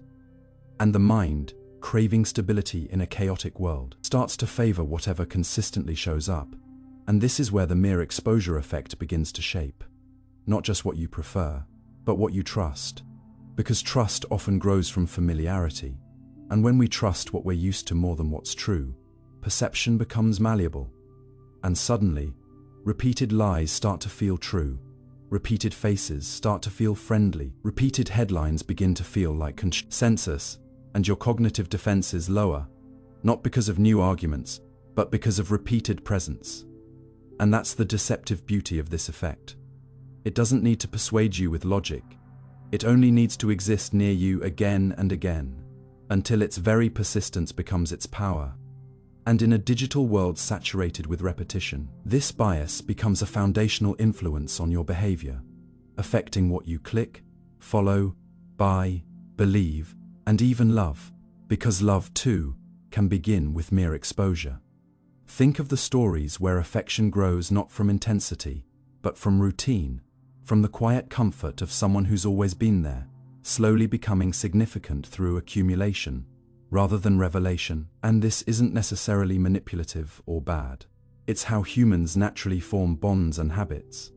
But it does mean that your preferences are more fragile, more context dependent, and more susceptible to environmental shaping than you might believe. And it invites an important question. How much of what you like do you actually like?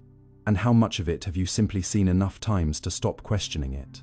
And in this way, the mere exposure effect highlights the passive side of preference formation. The idea that liking is not always an active decision, but often a passive outcome of attention proximity, and that those who control what you see, how often and in what context, quietly steer the direction of your tastes, your loyalties, and your emotional landscape, not through pressure or persuasion, but through presence alone. And this insight is both humbling and empowering.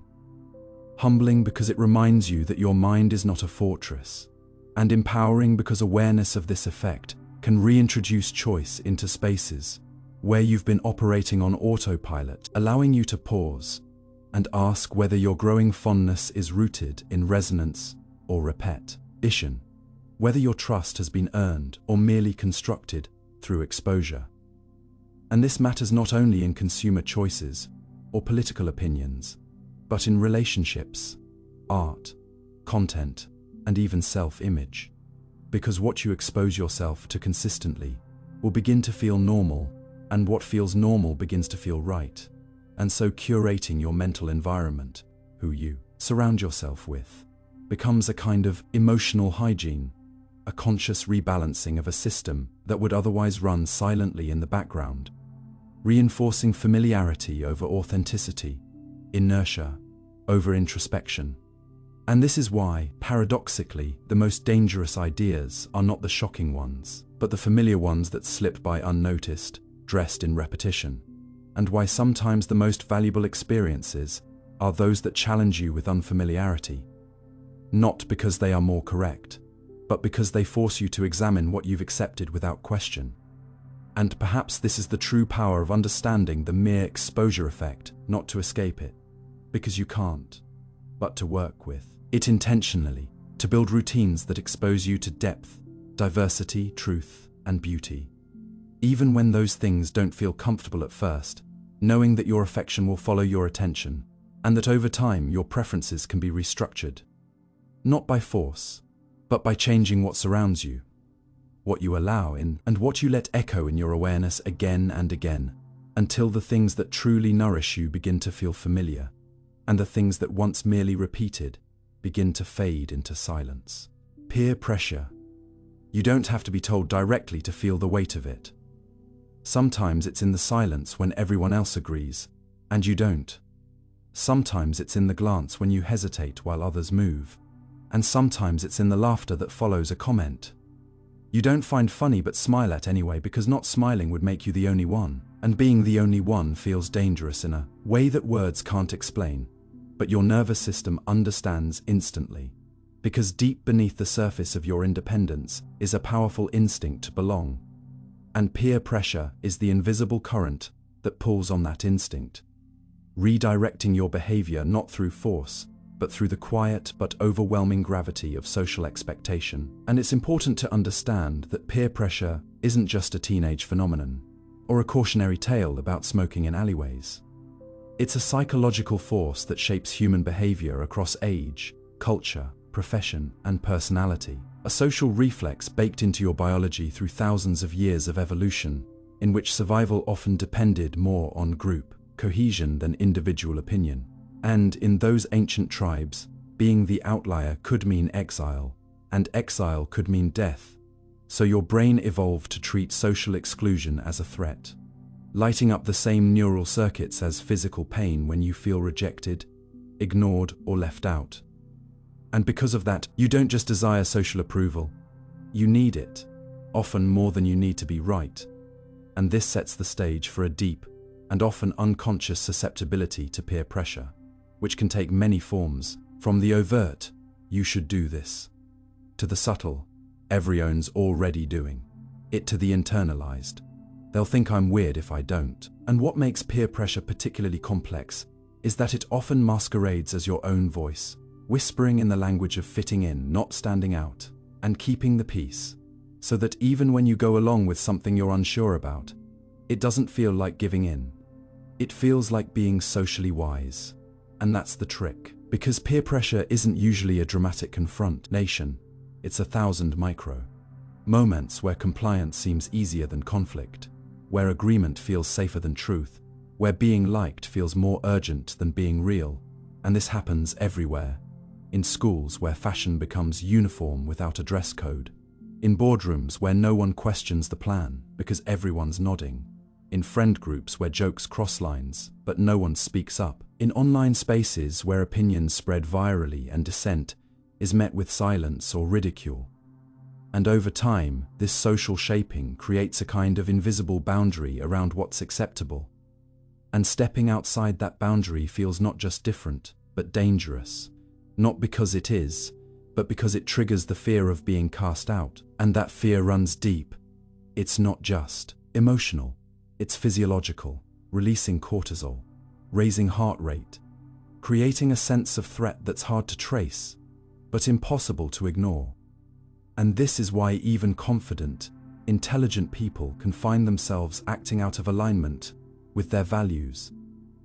Because the moment you're surrounded by consensus, especially from people you like or admire, your brain begins to question your own stance, to smooth your edges, to merge into the group's rhythm without realizing it's happening.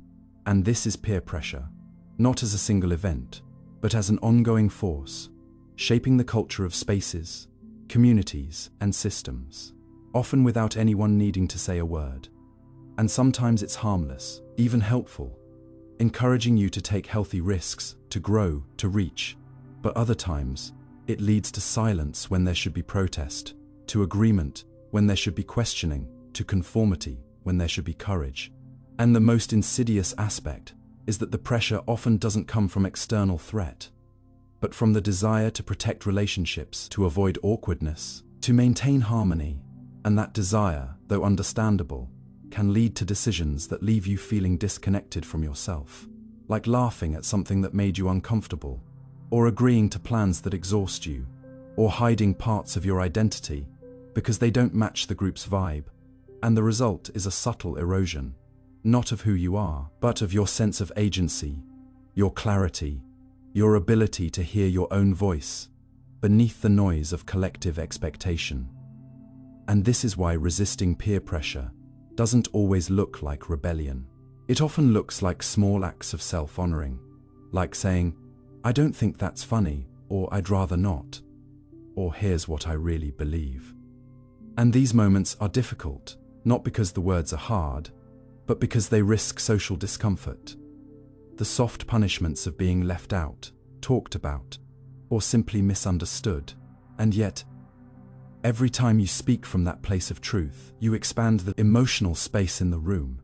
You remind others silently that honesty is possible here, that difference is survivable, that agreement isn't the price of belonging. And in that way, pushing back against peer pressure isn't just a personal act. It's a social gift, a modeling of integrity that gives others permission to listen to themselves. And this ripple effect matters, especially in communities where sameness has been mistaken for unity, where silence has become mistaken for peace, and where difference has been quietly shamed out of the room. And the courage to remain centered in such spaces is not the absence of fear. It's the decision to feel the fear and not outsource your truth to it. To remember that your voice, however quiet, has a place, even when it doesn't echo. And that place is not granted by the group, it's owned by you. And perhaps this is the paradox of peer pressure, that the thing which makes you most afraid to speak is also what makes your speaking most powerful. Because in a world so shaped by invisible consensus, even one moment of authentic presence can shift the atmosphere, like a single candle changing the color of a dark room. And the more you practice this presence, the more you begin to trust it. Not because it always leads to ease, but because it always leads to alignment. And in that alignment, you'll find something stronger than approval. You'll find your center. And with it, the quiet confidence to belong, not by blending in, but by showing up, whole, honest, and willing to be seen, even when you stand alone. Groupthink. There's a particular kind of silence that doesn't come from peace. It comes from pressure, from a room full of people nodding in agreement, while something deep inside you hesitates. But you say nothing, not because you've been convinced, but because the cost of speaking feels heavier than the weight of swallowing your doubt. And that moment, so subtle, so common, is the doorway into something far larger called groupthink, a psychological phenomenon where the desire for harmony, consensus, and cohesion overrides the individual's ability or willingness to critically evaluate information, challenge assumptions, or voice dissent. And what makes groupthink so powerful is that it doesn't require coercion or threat. It thrives in spaces where everyone wants to get along, where disagreement feels like disruption, and where unity is prized so highly that divergence begins to feel like betrayal. And this can happen anywhere. In corporate boardrooms where strategies go unchallenged, because no one wants to be the obstacle. In government cabinets where dangerous decisions are made with unanimous enthusiasm, because no one wants to seem unpatriotic. In friend groups where problematic behaviors continue, because calling them out would kill the vibe. Or in families where uncomfortable truths are buried for the sake of holiday dinners. And in each of these contexts, the outward calm masks an inward distortion. A system where people oppress their own judgments, observations, and instincts in order to preserve the illusion of collective agreement. And this illusion doesn't just silence, it compounds, because the more everyone appears to agree, the more each individual believes they must be the only one with doubts. creating a spiral of self-censorship that reinforces the very consensus no one truly believes in. And it's in this spiral that groupthink becomes dangerous, not only because it blocks good ideas, but because it insulates bad ones from challenge, allowing flawed reasoning, false data, or reckless plans to pass through unfiltered, cloaked in the confidence of conformity. And psychologists first formalized this concept in the 1970s, particularly in the wake of political disasters, like the Bay of Pigs invasion, where otherwise intelligent, experienced leaders collectively endorsed a catastrophic plan, not out of malice or ignorance, but because dissent was quietly discouraged and the group's unity had become more important than its accuracy. And what makes this so unnerving is that groupthink doesn't emerge from stupidity. It emerges from intelligence applied without courage, from people who know better, but don't say better, because they don't want to be the one who breaks the consensus. And over time, that avoidance creates a culture where consensus is celebrated, and questioning is punished, often not explicitly, but through micro signals, raised eyebrows, quiet exclusions, subtle jokes that teach you which opinions are safe and which will cost you. And in that environment, even the most thoughtful minds begin to fold, not because they've been convinced, but because they've been worn down. And this is why groupthink is not just a failure of logic, it's a failure of culture, a system-level distortion where the rules of belonging override the pursuit of truth. And it often begins with the best of intentions, a desire for harmony, a belief in shared values, a commitment to moving forward together.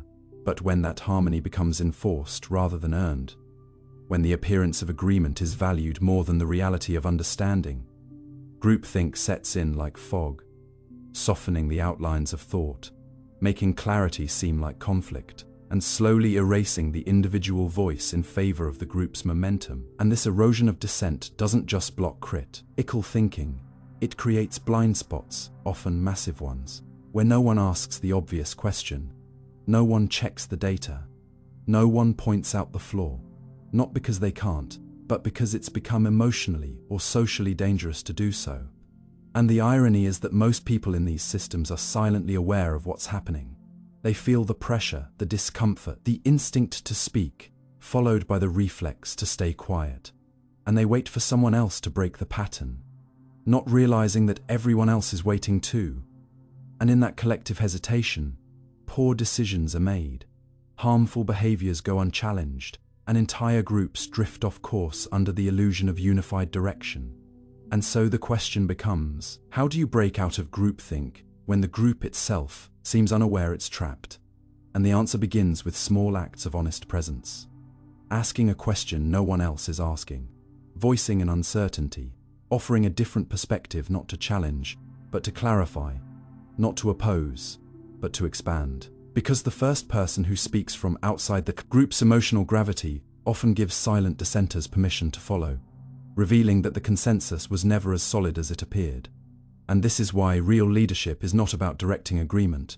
It's about creating space for diverse thought, about modeling intellectual humility, and making it safe to say, I don't know, I see it differently. Or even, can we pause here? And that safety is rare, but it's also deeply contagious. Because when one person chooses truth over comfort, it disrupts the groupthink spell, reminding everyone that the goal isn't to be on the same page at all costs. It's to be reading the right book, and perhaps even writing a better one together. And in your own life, this shows up in everyday moments. When a team rushes to execute without critique, when a friend group avoids hard conversations to keep things light, when an online community silences disagreement in the name of unity. And in each case, you have a choice: to lean in or to step back, to echo or to inquire, to blend or to voice. And that voice doesn't have to be loud or confrontational. Sometimes it's just a quiet, "Can I ask something?"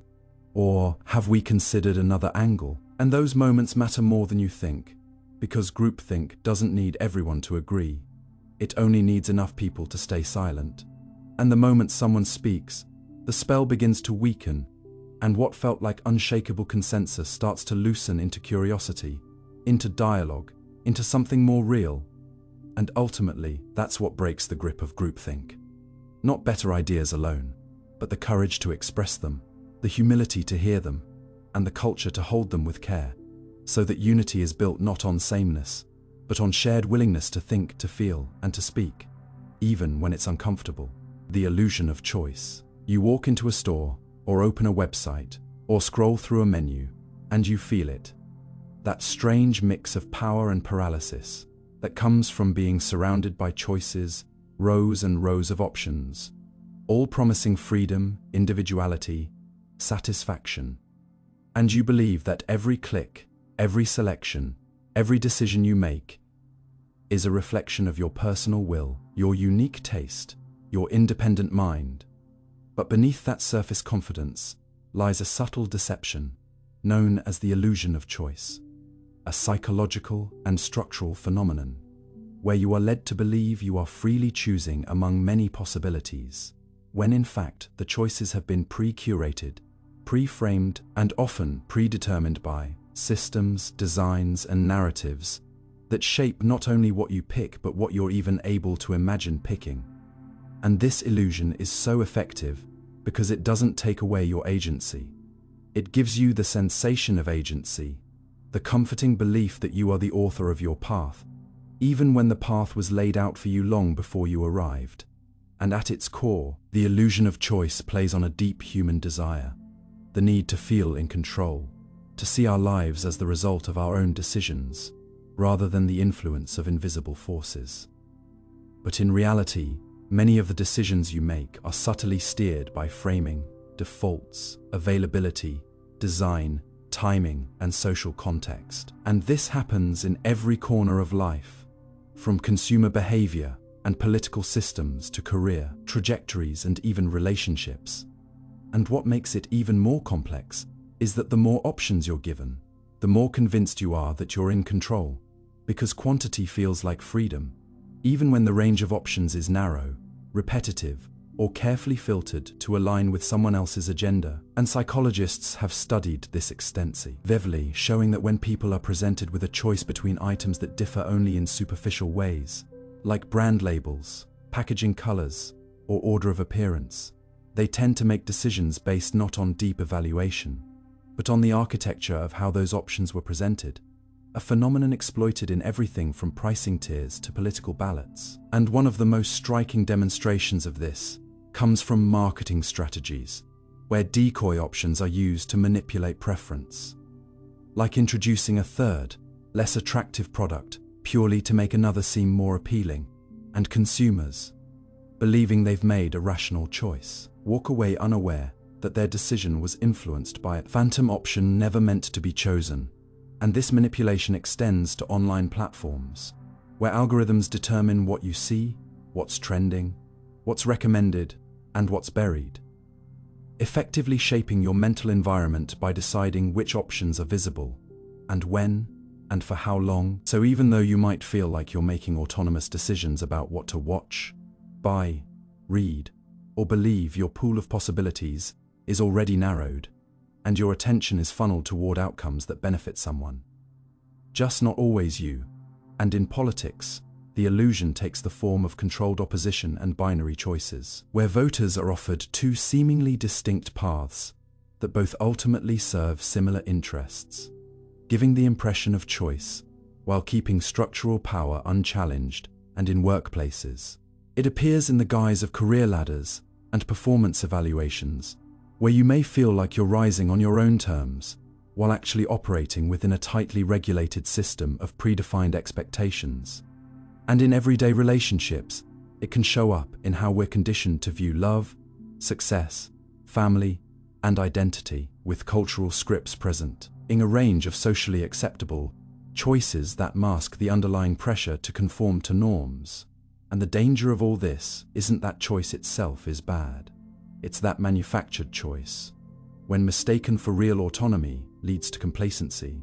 Because when you believe the game is fair, you stop questioning the rules. And in that space, true freedom becomes harder to reach. Not because it's outlawed, but because it's hidden behind layers of design, convenience, and normalized expectation. And this is where the illusion becomes most insidious. Not in the moment of choosing, but in the stories we tell ourselves afterward, rationalizing why we picked what we picked, weaving narratives of preference and taste that often ignore the context in which the choice was made. And that's not a failure of intellect. It's a function of how the human mind seeks coherence. How it prefers to believe in personal agency, even when evidence suggests otherwise. And yet, breaking the illusion doesn't require rejecting all systems or choices. It begins with the awareness that how options are presented matters just as much as what those options are, and that awareness opens a window, a chance to ask deeper questions. Who decided this menu? Why do all the choices look so similar? What's missing entirely?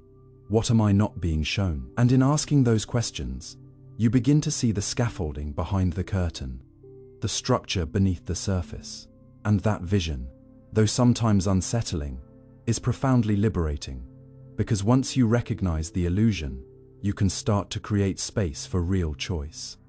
Not just between A and B, but beyond the alphabet entirely. And that may look like choosing slowness in a culture that prizes speed, choosing silence in a world addicted to noise, choosing depth over popularity, or choosing not to choose at all when the offered paths lead nowhere you wish to go.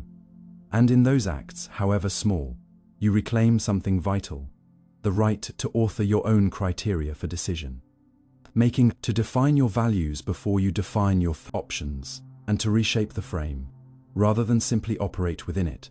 And over time, that muscle strengthens, not by eliminating systems, but by learning to see through them, to use them without being used by them, to notice when a choice is real and when it's performative, and to remember that freedom isn't found in the number of options, but in the clarity with which you choose.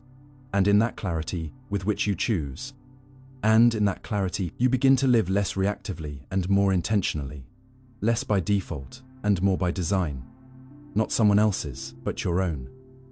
And while no one is ever fully free from influence, the difference between being nudged and being led lies in your capacity to pause, to question, and to look beyond the presented shelf of choices into the broader landscape of possibility. And perhaps the most radical act of autonomy in a world full of pre-packaged paths is simply to ask, what would I choose if I didn't already feel like I had? Relative deprivation. It doesn't always hit you like a storm. Sometimes it arrives like a shadow, slow and quiet, settling into your thoughts when you weren't even looking for it. That creeping sense that what you have is no longer enough, not because it changed, but because someone else has more, because you saw their photo, their announcement, their moment of celebration, and something inside you, once content, begins to itch with absence.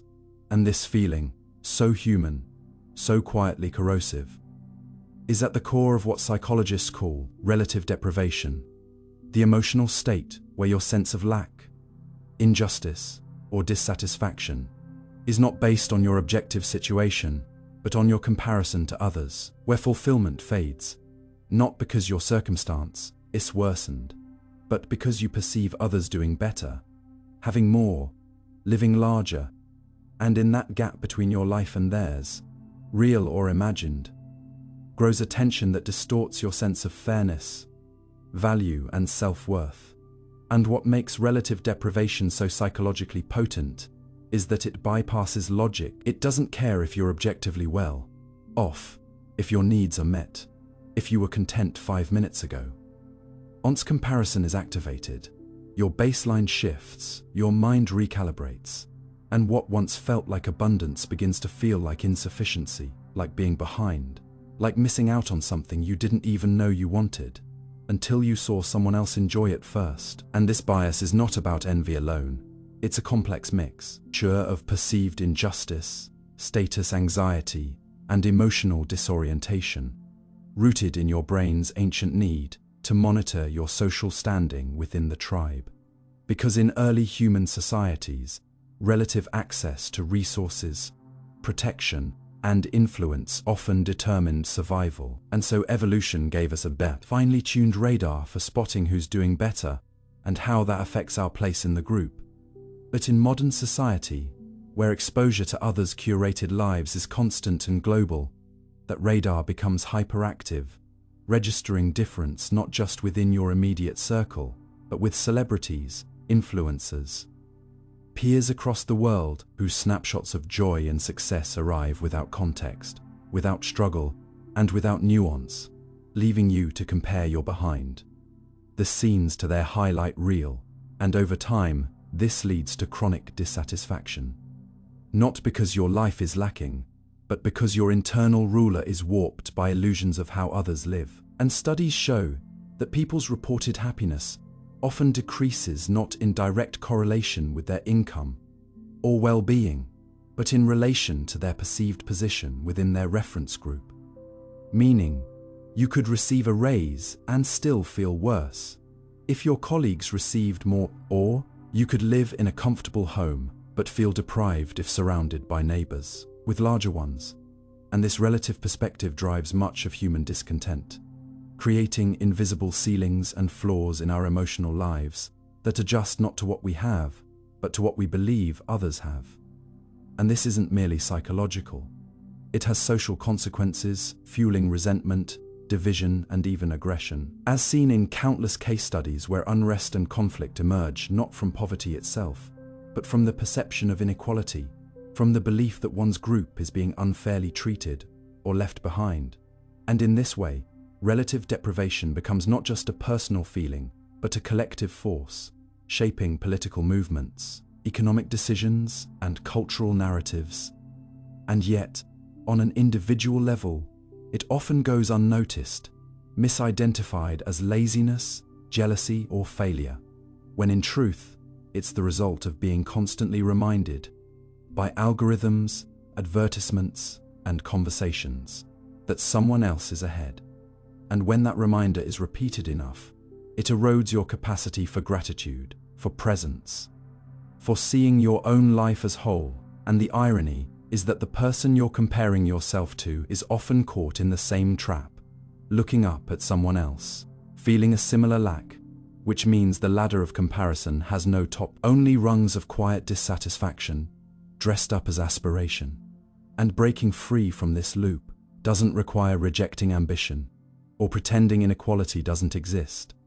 It begins with understanding the architecture of your perceptions, recognizing when your dissatisfaction is rooted not in real need, but in relative exposure, and gently pulling your focus inward, recalibrating your emotional metrics not by what others display, but by what genuinely aligns with your values.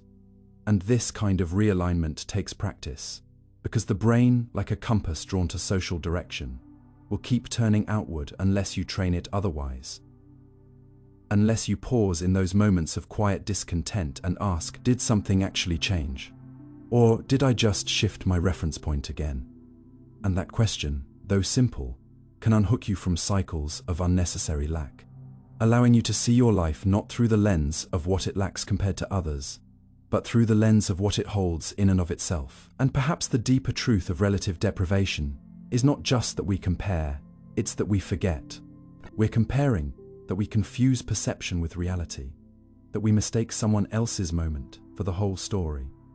And in that forgetting, we abandon the ability to fully inhabit our own narrative, to own our enoughness, to feel whole without needing to win a race. No one else is officially running, and as you begin to notice these patterns in yourself, noticing when joy fades after a scroll, when peace is interrupted by someone else's good news, when enough suddenly feels insufficient, you don't need to judge those moments, only to observe them, to remember that your life didn't get worse. It just got reframed by comparison. And reframing it back is an act of personal clarity, of emotional sovereignty. And in time, that clarity becomes a practice, a gentle resistance to the flood of narratives that suggest you are only as valuable as your proximity to someone else's version of more. And instead of chasing satisfaction in someone else's mirror, you begin to define it on your own terms, not by shrinking your vision, but by deepening it.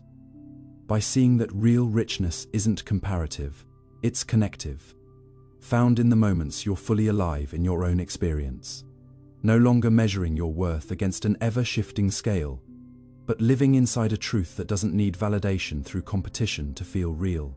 Cultural norms. You don't notice the shape of the air you breathe, not because it's irrelevant, but because it's constant and visible everywhere.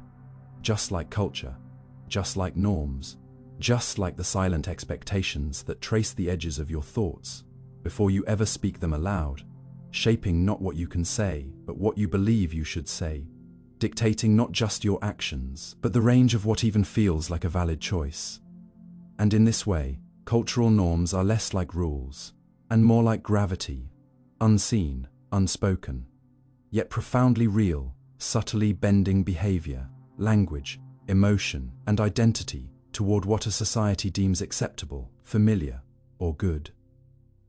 So that long before you learn to think for yourself, you are taught how to think inside a frame someone else drew for you. A frame so embedded in everyday life that it often feels indistinguishable from truth itself. And this is where it begins, not with coercion, but with comfort, with belonging, with the safety of fitting in. And yet, the cost of that comfort can be invisible too, as cultural norms don't merely reflect society, they create it, reinforcing themselves in a loop so elegant that questioning them can feel like questioning reality. And the strange part is, you usually don't even realize they exist until you leave them, until you're dropped into a place where everything from greetings to eye contact to silence itself means something else. And suddenly the things you thought were human nature reveal themselves to be cultural software, written in a dialect you never chose but learned fluently. And psychologists have long known that human beings are astonishingly adaptive, not just biologically but socially, which is why a child born anywhere can grow up to find any norm, no matter how arbitrary, utterly natural, from walking barefoot into temples, to avoiding the number 4, from collective modesty in Japan, to the cult of individualism in America, from whispering in Finland to bartering in Morocco. And each of these isn't just surface behavior. It's the expression of deeper values, hierarchy, harmony, independence, shame, pride, duty, time, and so much more. And when neuroscientists look at how culture, all conditioning shapes cognition, the findings are profound. Norms actually alter brain pathways, influencing everything from perception of emotion to impulse control, from risk tolerance to memory encoding, meaning the way you understand the world isn't just filtered by culture. It's built by it. And once built, it's guarded, because cultures defend their norms not with logic, but with rituals, stories, expectations, and above all, social sanctions. And this is what makes them sticky. You don't need laws to enforce a norm when you have eye rolls, disapproval, exclusion, or mockery, because human beings are evolutionarily wired to fear isolation more than death, and that ancient wiring is what makes conformity feel safe, even when it's constraining, which is why people can internalize norms that damage them, shame them, or limit them, and still follow them with devotion, believing deep down that deviating would be worse than suffering. And this is visible everywhere. In women apologizing for taking up space, in men suppressing tears to uphold strength, in entire communities living in the shadows to protect the illusion of unity. And it goes deeper still. Norms even shape what you consider beautiful. How much eye contact is polite, when to speak up and when to stay silent. Who you trust, who you fear, and what makes a life worth admiring. And when those things are collectively agreed upon, they become real in their consequences. Economic policies are built around them. School systems reinforce them. Love stories celebrate them. And entire moral codes are sculpted to reward what the norm says is right. And yet, culture isn't static. It shifts, slowly or suddenly, cracked open by art, rebellion, trauma, or time. And when it does, the norms crack too. And in that cracking, you see their fragility.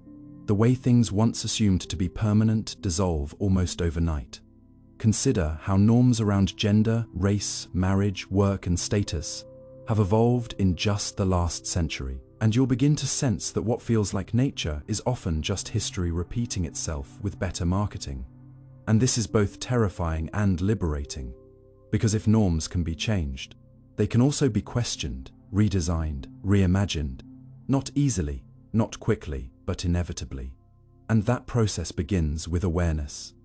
with seeing culture not as water you swim in, but as something you can learn to notice, name, and even reshape. And that noticing begins not in the world, but in you, in the small moment when you pause before saying something because you think it'll be judged, or when you laugh along with a joke that didn't feel right, or when you hesitate to dress, speak, or believe differently, not because it's wrong, but because it's unfamiliar. And in those micro moments, you are touching the membrane of culture, the invisible line between who you are and who you've been trained to be, and the more you see it, the more choice you gain, not to rebel blindly, but to respond consciously, to ask, does this norm serve me, or am I serving it? And in that question lives all the potential for cultural evolution, because norms survive not by being true, but by being repeated. And what you repeat matters, whether you're parenting, creating, educating, or simply living.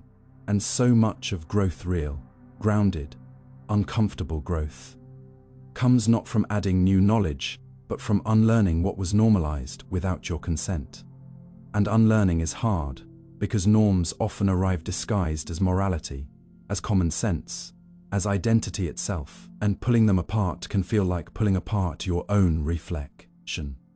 And yet, those who do, who question why a woman must wait to propose, why emotions are gendered, why aging is feared, why rest is earned, begin to reclaim something deeper than rebellion. They reclaim authorship over their own reality, and that act, while small on the surface, is seismic in its implications, because culture isn't some external entity. It is the sum total of choices, silences, affirmations, and actions made by individuals. And the moment enough people question a norm, it begins to shift, not in riots but in ripples, in conversations, in stories, in films, in questions asked around dinner tables and classrooms and boardrooms, until the once unthinkable becomes debatable, then thinkable, then obvious, and that arc, though slow, is the heartbeat of social progress. And when you realize this, you stop seeing norms as fixed stars and start seeing them as constellations we draw and redraw together. And maybe that's the truest form of cultural intelligence, not knowing every custom, but understanding that behind every custom is a context, and behind every context is a choice. And within every choice is a human being just like you, longing to belong, to be seen, to be safe. And perhaps the most radical cultural shift of all is not in changing others, but in making space for them, in creating norms rooted not in fear or rigidity, but in empathy, dignity, and expansion. Because in the end, culture is not just what we inherit, it's what we build, breathe, and become.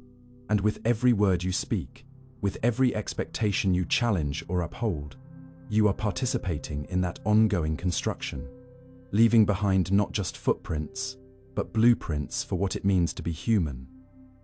Now and next, normative conformity. There are moments in your life, quiet, subtle, easily dismissed, when you feel a tiny flicker of resistance rise within you, a whisper from somewhere deep beneath your practiced smile or measured silence, a thought that says, "This isn't me," followed instantly by a louder voice that says, "But everyone else is doing it." And without even realizing it, that second voice wins.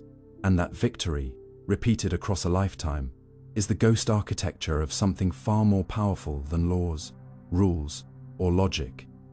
It is normative conformity, the deep invisible pulse that beats beneath human behavior, shaping not what you believe is right, but what you believe is acceptable, safe, expected. And it starts long before you know what it is, long before you understand you are being trained.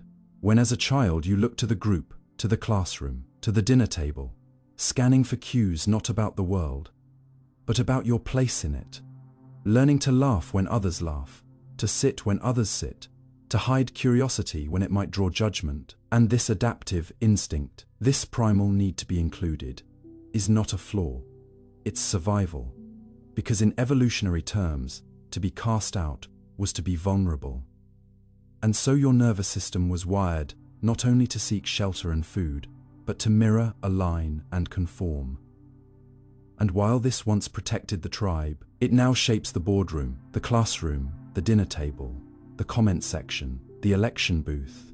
And the moment you sense your view diverges from the majority, a physiological alarm sounds, heart rate up, palms moist, voice tighter, and so often, instead of questioning the crowd, you silence yourself, not because you're unsure, but because you're alone, or at least, you think you are.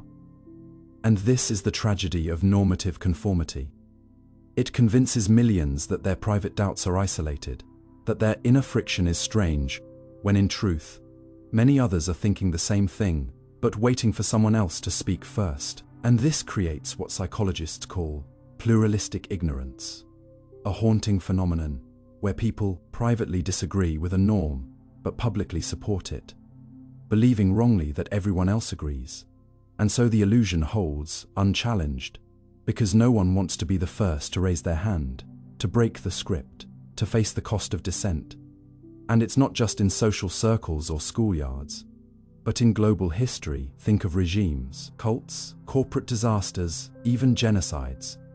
So many were upheld, not because people believed in them, but because no one dared defy the pressure to conform.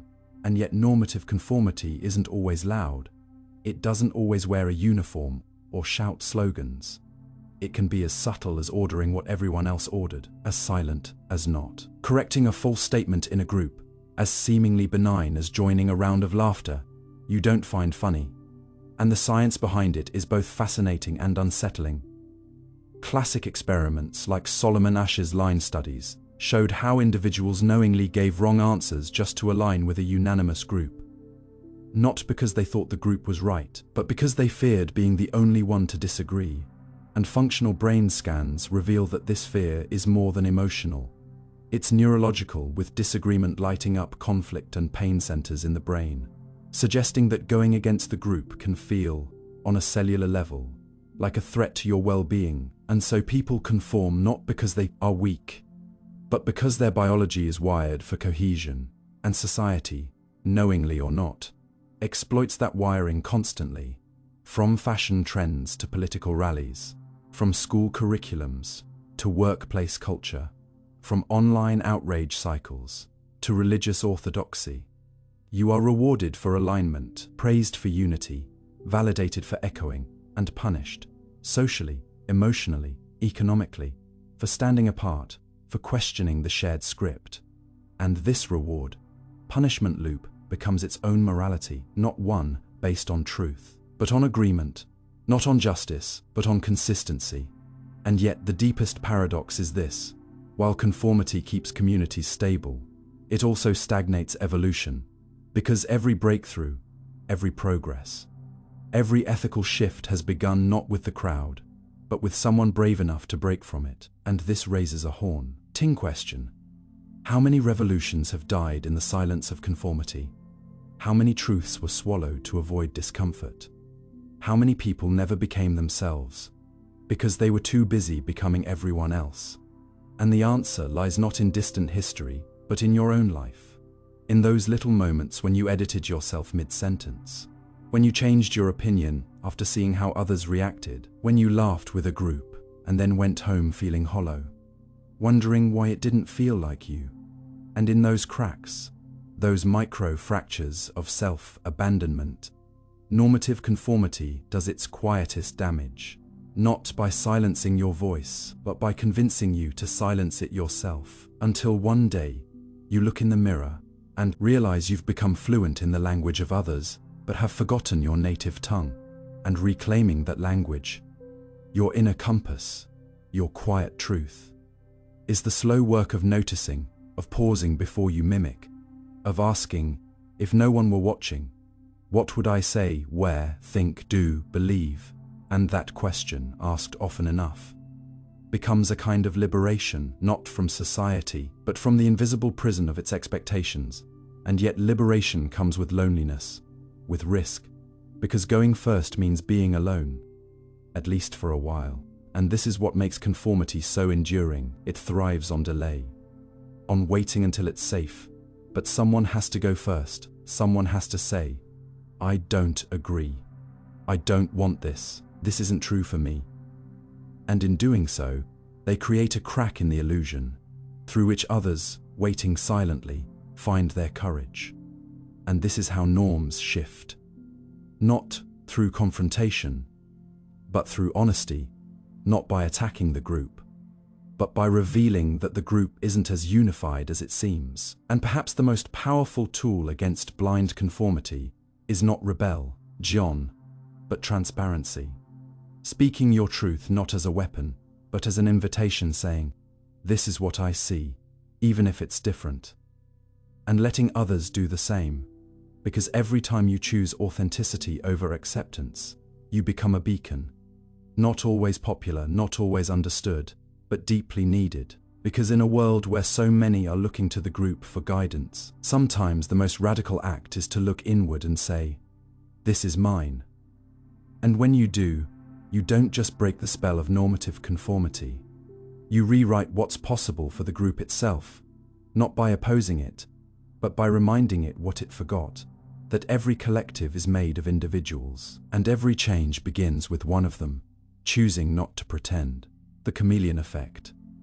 There are times when you've walked into a room, and without knowing why, your voice softened, your posture shifted, or you found yourself laughing just a little differently, like a quiet shifter blending into the atmosphere around you.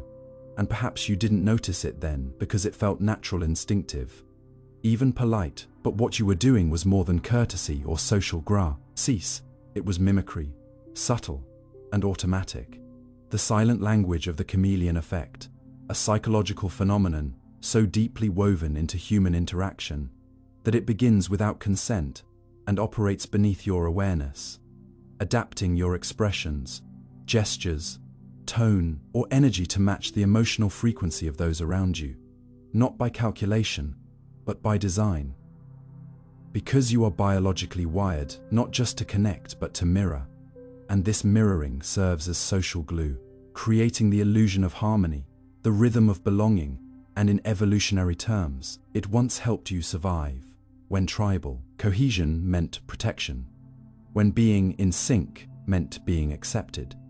But in today's world, that same instinct can quietly erode the borders of who you are, because when imitation becomes constant and identity becomes fluid, you may lose the thread of your own authentic self in the process of becoming what others expect. And research has confirmed this chameleon tendency again and again, showing that people unconsciously mirror the facial expressions, accents, speech rate, or even body posture of those they interact with, often within seconds, and that those who do this are perceived as more likable, more trustworthy, more persuasive, as if mimicry itself were a social currency, earning connection through reflection.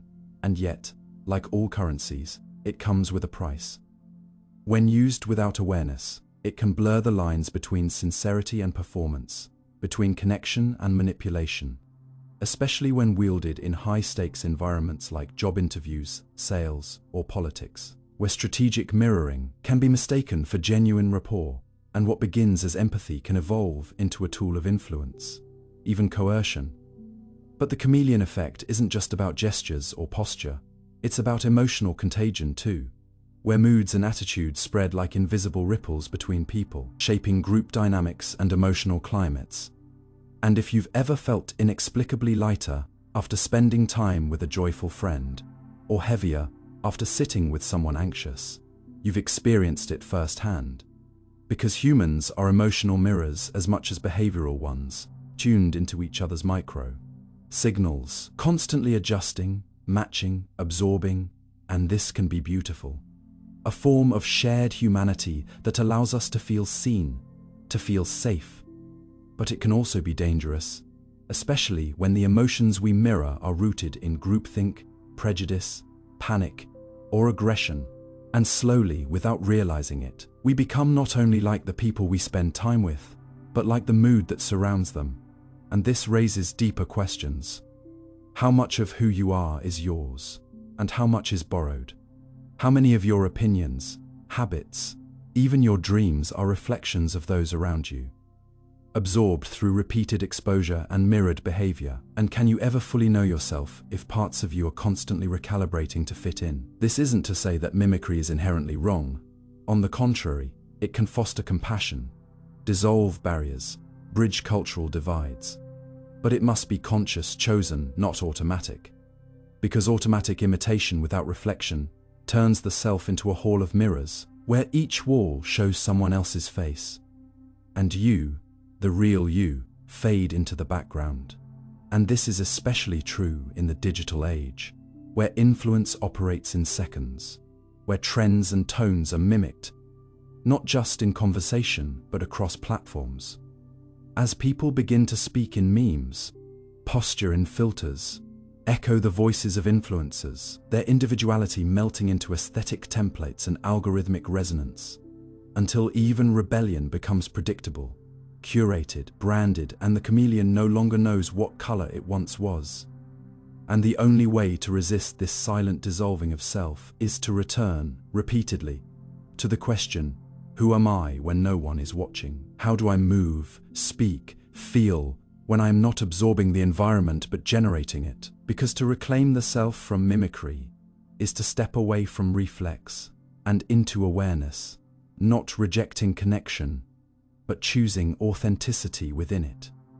And sometimes that means not matching the room, not adapting to the crowd, not reflecting the dominant tone, but holding steady, letting others adjust to you. And this takes courage, because people like mirrors, they feel safest when they see themselves in you. But if you can be the still point, the unchanging color in a room full of shifting hues, you offer something rare, a grounding presence, a glimpse of stability, a quiet refusal to become whatever others need you to be. And in doing so, you help others remember who they are too. Because just as mimicry spreads unconsciously, so does authenticity, so does calm, so does centeredness.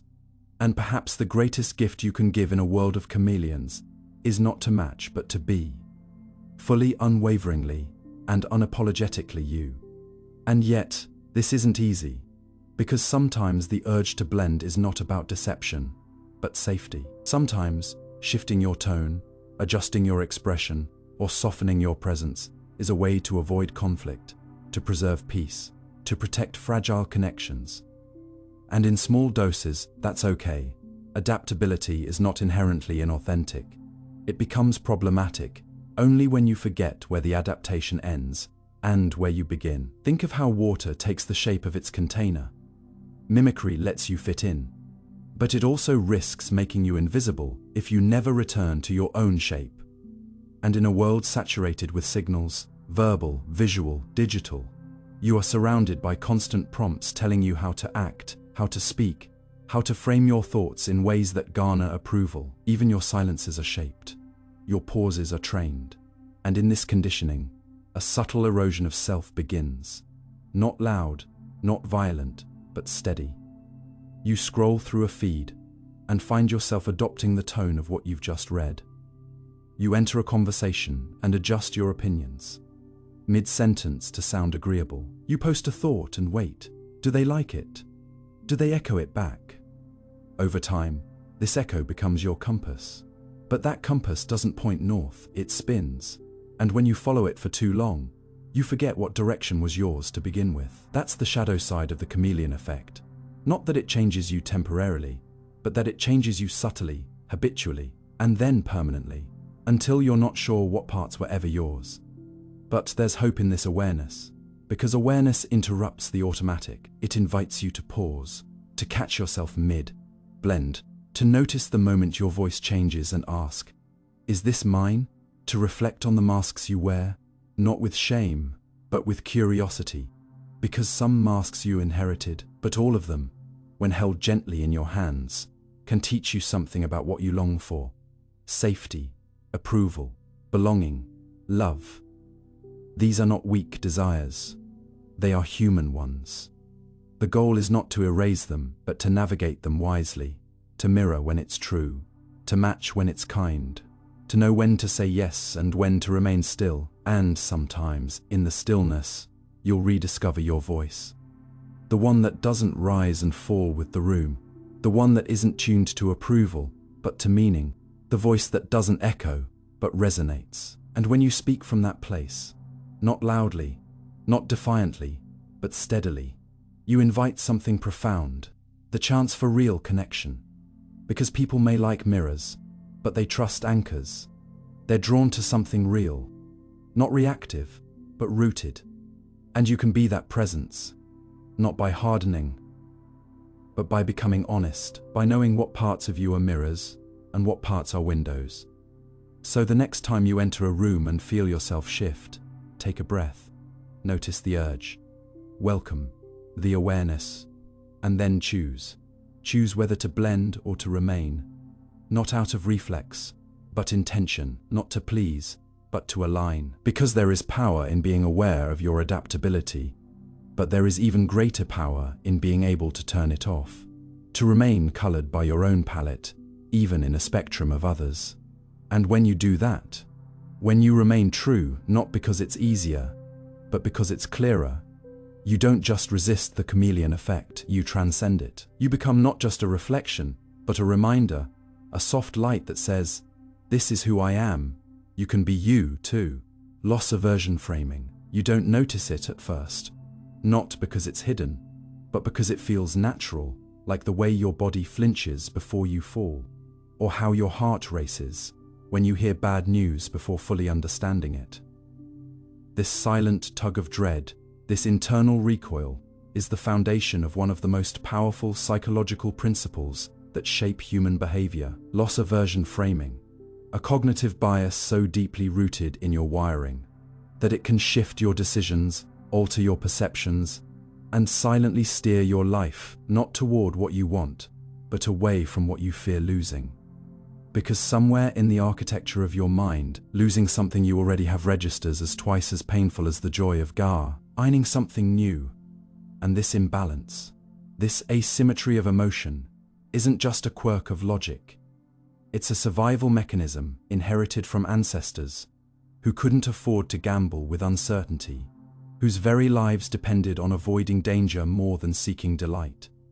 And yet in the modern world, where the threats are more psychological than physical, that same mechanism can quietly distort your sense of risk, your willingness to act, and your understanding of value.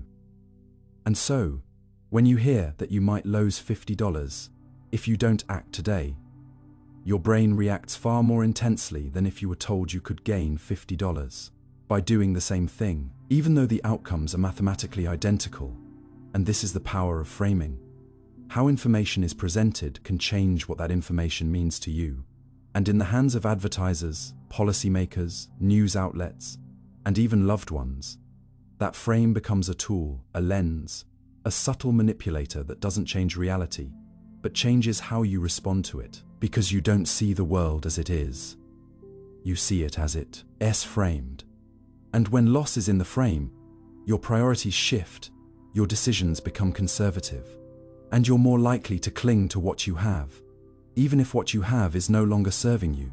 And this can manifest in countless ways, from refusing to sell a declining stock because you don't want to realize the loss, to staying in a bad relationship because you've already invested so much time, to choosing a limited time offer not because it's better, but because it might vanish.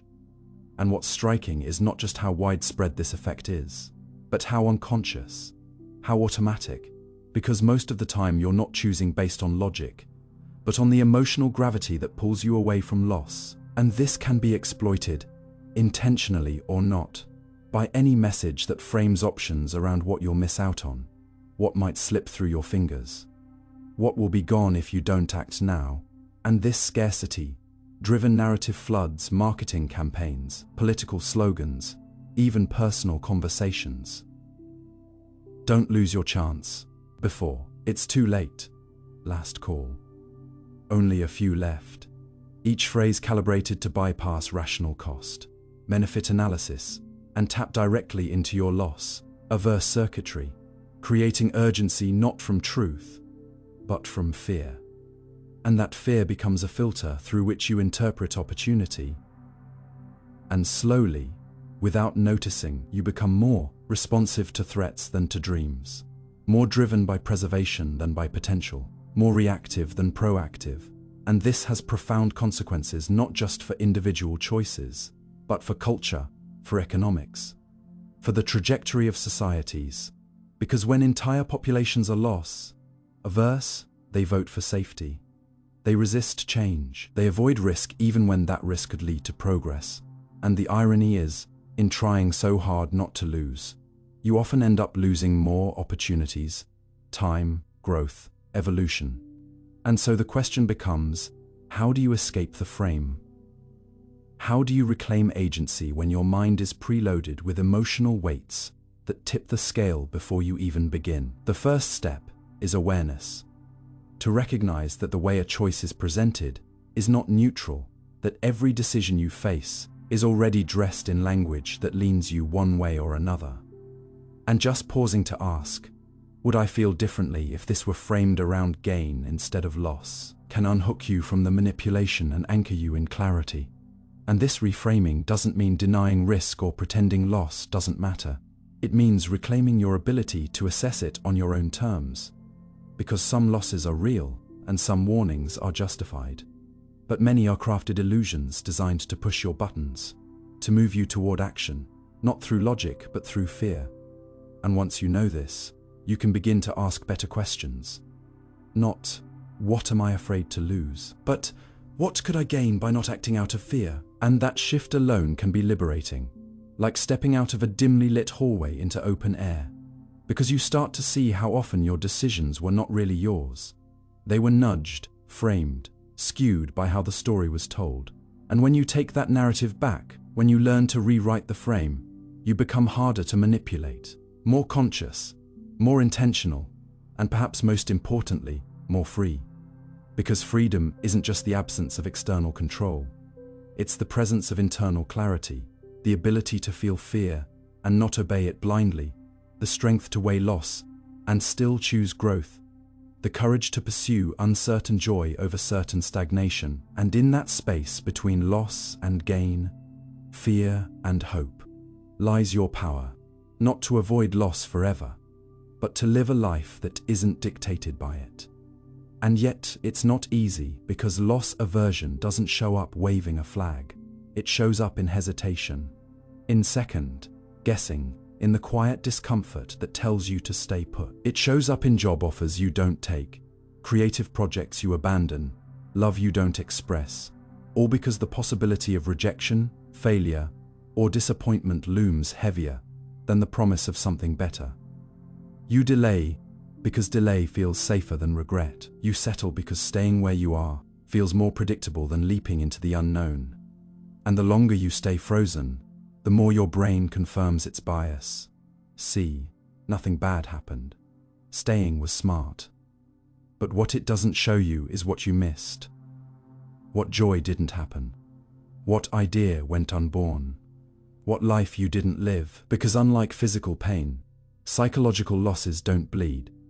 They fade quietly into the background as what ifs you don't mourn them, because you never had them, but your future self will feel them as weight.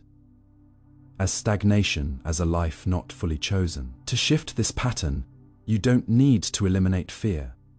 You need to expand the lens. Instead of asking only, what will I lose if I risk this? You begin asking, what will I lose if I don't? Instead of framing uncertainty as danger, you learn to frame it as possibility. And over time, your emotional reflexes begin to change. You start to feel a different kind of discomfort, not from loss, but from misalignment. You start to notice the cost of safety, the price of not choosing, and that discomfort becomes your compass. It nudges you not away from danger, but toward honesty, toward the things that scare you because they matter, because they mean something. And from there, decision making becomes less about preservation and more about alignment. You stop reacting to scarcity headlines and start asking, what am I being made to fear here and why? You stop rushing to click buy now because the offer's expiring, and you ask, would I want this if it were always available? You begin to recognize emotional pressure not as urgency but as manipulation. And in that moment, you step out of the frame. You don't need to be fearless to be free. You just need to remember that not all losses are worth avoiding, and not all risks are worth fearing. Because the most important things, growth, love, creativity, meaning, require you to lean into uncertainty. And sometimes losing what isn't meant for you is the very thing that clears space for what is. So the next time fear knocks and frames your choice in red letters, countdowns and what if warnings, pause, take a breath. Step outside the frame and ask yourself not just what you might lose, but what you might find. If you stop letting fear hold the pen that writes your story. Schedule reinforcement. You wouldn't notice it if you weren't looking for it. The way a train begins to slow before the brakes squeal. The way a child calms when the bedtime story begins at exactly the same minute each night. Or the way your dog waits by the door 5 minutes before you even think of walking him. Because hidden beneath the chaos of daily life is a silent conductor, a rhythm keeper, a pattern, making machine inside your brain that doesn't just respond to rewards, but learns when to expect them, how often they come, and whether they're worth the wait. This is the invisible clockwork of schedule reinforcement, a foundational principle in behavioral psychology that doesn't just shape how we behave. It determines how long we keep behaving that way, how resistant we are to change, and how deeply habits dig into the soil of our identity. While most people understand the basics of reinforcement, that rewarding a behavior makes it more likely to happen again. What they often miss is how the timing of that reward changes the entire game. It's not just what you reward, or even how much, but when, and that single variable, the schedule, can be the difference between a fleeting behavior and a lifelong compulsion. Fixed schedules create predictability and control. Variable schedules breed obsession. Imagine a pigeon pecking a button. If food arrives every fifth press, the pigeon learns the pattern. It pecks, it waits, it adjusts. But if food arrives at random intervals, sometimes after 3 pecks, sometimes after 20, something strange happens. The pigeon doesn't just continue pecking, it becomes addicted. This is not coincidence. It's a principle so powerful that it underlies slot machines, social media likes, gamified learning, and the very architecture of addiction. The brain learns not just from reward, but from the uncertainty of reward. This unpredictability lights up dopamine systems more intensely than certainty ever could. Because in a world where resources are scarce and outcomes are unpredictable, it pays, biologically, to keep trying just in case. Schedule reinforcement taps into that evolutionary logic and turns it into a psychological engine, one that can drive everything from motivation and perseverance to burnout and behavioral traps. The primary schedules, fixed ratio, variable ratio, fixed interval, and variable interval, each carry unique psychological effects. Fixed ratio, reward every nth response, creates a burst. Pause pattern, you work, you get rewarded, you rest. Variable ratio, like gambling, creates persistent behavior, with resistance to extinction, because you never know when the payoff is coming. Fixed interval, reward after a set time, breeds behaviors that ramp up just before the interval ends. Think of cramming before deadlines. And variable interval, random time, based rewards leads to slow but steady performance, like checking your inbox, not because you expect mail, but because sometimes there's something good there. These schedules shape not just what we do, but how we feel while doing it. Fixed schedules feel stable, safe, but also predictable, and eventually boring. Variable schedules feel chaotic but exciting, keeping us hooked long after logic would say to stop. That's why apps don't notify you at set times. They stagger your dopamine hits. That's why sales promotions vary. Why games offer random loot boxes. Why people stay in toxic relationships hoping for love that only comes unpredictably. We are creatures driven, not by what is, but by what might be. And the brain's reward system is less about pleasure than prediction. In reinforcement learning, animals and people learn faster when the reward is both meaningful and unexpected. But they stick longer when the pattern is irregular. In other words, you don't stay for the prize, you stay for the possibility. And that possibility, when paired with randomness, becomes a loop, a psychological vortex that draws you in. What's insidious about schedule reinforcement is how quietly it works. You don't realize that your scroll through social media is not driven by desire, but by schedule, a variable reward system that occasionally gives you something delightful amidst the noise. You don't notice that your workaholism is powered not by passion, but by the occasional praise or promotion, not frequent enough to rely on, not rare enough to give up. This is the same mechanic that makes slot machines so addictive. Each pull could be the one. The brain is not seeking certainty, it's seeking patterns in chaos. And the moment it thinks it sees one, it locks in. Schedule reinforcement is the architecture of persistence, and that persistence can be helpful if you understand it. Educators use fixed, ratio rewards to build foundational skills. Therapists use variable, interval schedules to help desensitize anxiety. Companies use behavior-based reinforcement models to drive employee performance. But the same mechanism, left unchecked, can backfire. If your praise is too predictable, it loses impact. If it is too erratic, it breeds insecurity. If a child is rewarded at random, they may persist, or they may become anxious, unsure of what earns approval. The key is alignment, the art of choosing the right schedule for the right behavior. But most of us live by accident, not design. We get pulled into reinforcement loops. We never chose checking phones that rarely satisfy, staying in systems that reward us just enough to keep going, but never enough to feel full. And unless we understand how those schedules are manipulating our motivation, we're just pigeons in a lab, pecking endlessly, waiting for the next hit. But knowledge changes everything. When you realize your behavior is shaped less by your values and more by reinforcement schedules, you can begin to redesign your environment. You can choose fixed rewards to build habits, like journaling every morning for a set treat.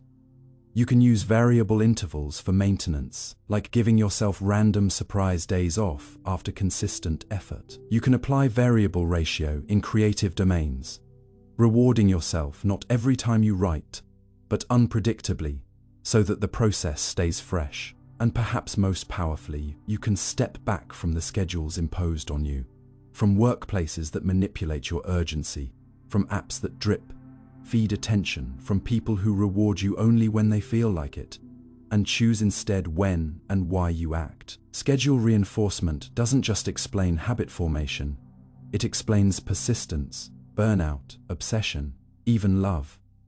It's not just a mechanism of learning, it's a map of psychological endurance. The reason some people quit when it gets hard, and others keep going even when it no longer makes sense. So the next time you find yourself repeating a behavior without knowing why, refreshing a feed, chasing someone's approval, waiting for recognition that never seems to come, ask yourself not what you want, but what schedule you're on, and whether it was designed with your goals in mind or someone else's, because the real power isn't in the reward. It's in knowing when and whether to expect it. And that knowledge, that awareness, is the only way to escape the loop and finally reclaim your rhythm. Reciprocity pressure. Sometimes, the heaviest chains are forged not from force, but from kindness. A favor you didn't ask for, a gift that felt too generous, a helping hand that lingered a little too long. And before you realize it, you're no longer acting freely, but responding to an invisible debt that someone else created on your behalf. This is the power of reciprocity pressure, a psychological lever, so subtle it slips beneath the radar of your defenses, convincing you that returning a favor is not a choice, but a moral necessity, even when that favor was unsolicited, strategically timed, or given with strings so fine you didn't notice until you were tangled.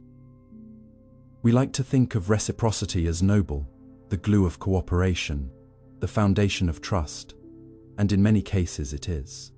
But reciprocity, when weaponized, becomes one of the most effective tools of manipulation in human psychology. It doesn't need threats, it doesn't need demands, it simply needs the right gesture, kind enough to seem sincere, calculated enough to provoke guilt, and timed precisely to tilt your behavior toward the giver's goal. From ancient barter systems to modern politics, from cult leaders to car salesmen, from manipulative friendships to marketing campaigns, the principle is the same. Do something for someone, and they will feel obligated to do something in return. Not because they want to, but because not doing so would feel wrong. This is not merely social etiquette, it's a hardwired reflex. Studies in behavioral economics show that people will return favors even when the cost is higher than the original gesture, even when the other party is a stranger, even when they consciously recognize the manipulation.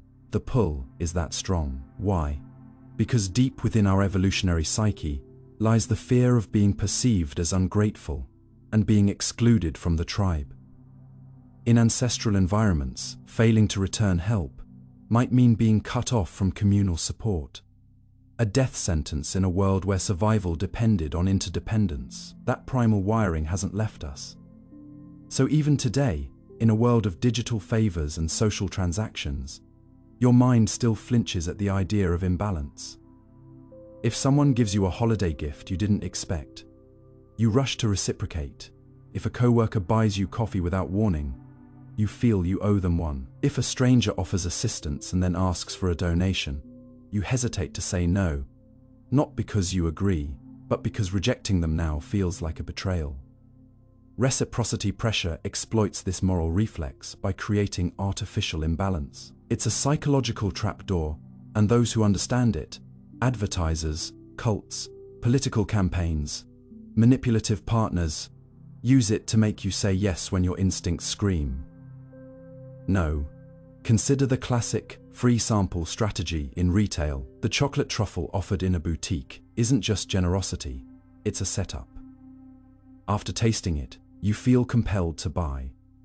Not because the flavor moved you, but because walking away feels rude. The small gift in direct mail, a pen, a notepad, isn't about utility, it's about debt. Even small tokens create obligation. That's why charities often include return address labels in donation letters. The cost is minimal, but the psychological weight is massive. Your brain interprets it as a kindness and demands you reciprocate. What's more, the intensity of reciprocity pressure increases when the favor is unexpected or personalized. A stranger holding the door might not warrant more than a nod, but a colleague staying late to help you, unasked, might compel you to say yes to their project idea, even if it's terrible. That's how reciprocity gets used in office politics. The favor is never really free. In fact, one of the most manipulative uses of reciprocity is the preemptive favor, helping you before they ask for anything. It softens resistance, lowers suspicion, and builds moral tension. When the request finally comes, you're already emotionally indebted. Even more subtle is the reciprocity escalation loop, where each party raises the stakes of favors until the relationship becomes a transactional arms race. One person gives a ride, the other buys dinner. The next week, the favor is bigger. Eventually, one person starts feeling used, but still can't stop, because rejecting the next favor would break the unspoken contract.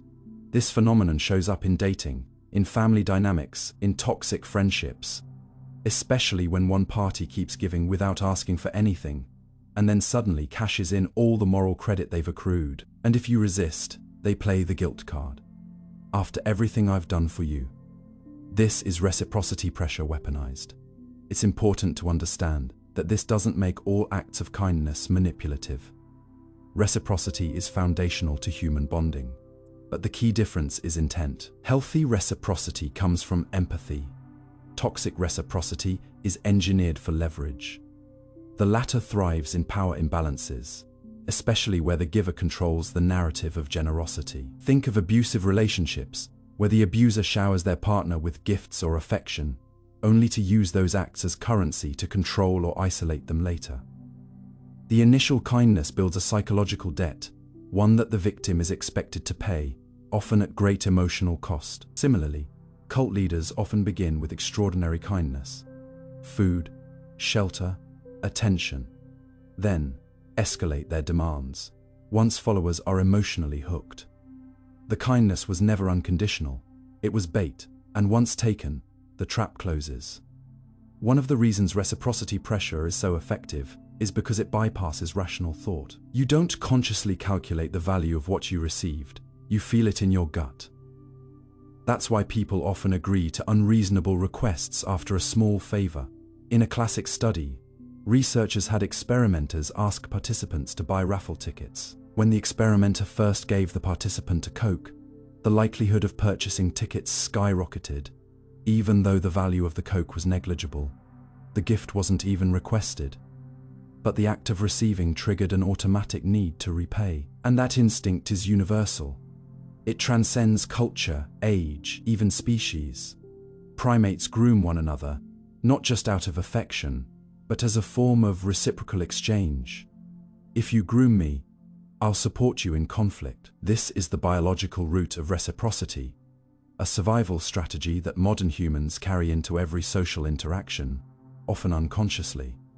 But what happens when you become aware of it? When you spot the favor that feels too strategic, the compliment too rehearsed, the kindness that carries a scent of expectation? Awareness disrupts the cycle. It allows you to distinguish between genuine connection and social coercion. You can still be kind, still accept help, without handing over your autonomy. You can return favors because you want to, not because you feel you must. And when you notice yourself offering kindness, ask yourself, am I doing this freely, or am I planting a hook? Because reciprocity pressure works both ways. Not only can you be manipulated by it, you can also unconsciously use it to manipulate others. That's why ethical integrity requires self-awareness. Not just to resist pressure, but to avoid applying it. In a world designed to capitalize on guilt, where every free trial, every thank you gift, every favor from someone with an agenda is a subtle push toward compliance, your ability to recognize reciprocity pressure is your first line of defense. And once you name it, you can navigate it. You can decline with grace. You can give without attachment. You can detach kindness from obligation. Reciprocity is not inherently toxic, but when it's twisted into a tool for control, it becomes invisible leverage. And the moment you feel it, that tug in your chest, that quiet voice saying, I owe them, ask yourself one thing: do I really? Or did someone just teach my brain to think so? Tribalism in opinions. It starts with something small, a casual disagreement, a comment on a news article, a preference about movies or health or politics. And before you know it, you are not just defending an idea, you are defending a flag, a family, a tribe. Suddenly, you're not discussing opinions, you're protecting identity. This is the silent gravity of tribalism in opinions, a force that pulls thoughts into camps, reshapes beliefs into banners, and transforms simple preferences into battlefield allegiances. It's not that we can't think critically. It's that once a belief becomes tied to belonging, changing it feels like exile. Imagine your brain not as a library of facts, but as a fortress, and every opinion is a stone in its wall. When someone challenges that opinion, it doesn't feel like a polite critique. It feels like an attack on the structure that keeps you safe. That's what tribalism does to thinking. It hijacks rational discourse and rewires it for survival. In the wild, tribes protected us. Safety in numbers, shared resources, collective defense. But in the modern world, where physical threats are rare, we still cling to tribes. Only now they form around ideas, beliefs, and worldviews. Politics, religion, diet, even productivity methods. They become tribal markers. You are not just a person who prefers plant-based eating. You are part of the vegan tribe. You are not just cautious about vaccines. You become part of an anti-establishment identity. You are not simply questioning a policy. You are either with us or against us. The moment an opinion starts to define who we are, disagreement becomes betrayal. And this is where nuance dies. Tribalism feeds on certainty and loyalty, and both are enemies of curiosity. When we're in a tribe, we stop asking, is this true? And start asking, does this align with my group? Dissonance. That feeling of discomfort when encountering opposing views becomes intolerable, so we avoid it. We unfollow, unfriend, and curate our information diet until it only echoes back what we already believe. The internet, with its algorithmic personalization, turbocharges this process. Every click teaches your feed what you want to see. Not what's true, but what's familiar. And the more familiar it feels, the more right it feels. This is the illusion of consensus, the sense that everyone I follow agrees with me, which reinforces the belief that you must be correct.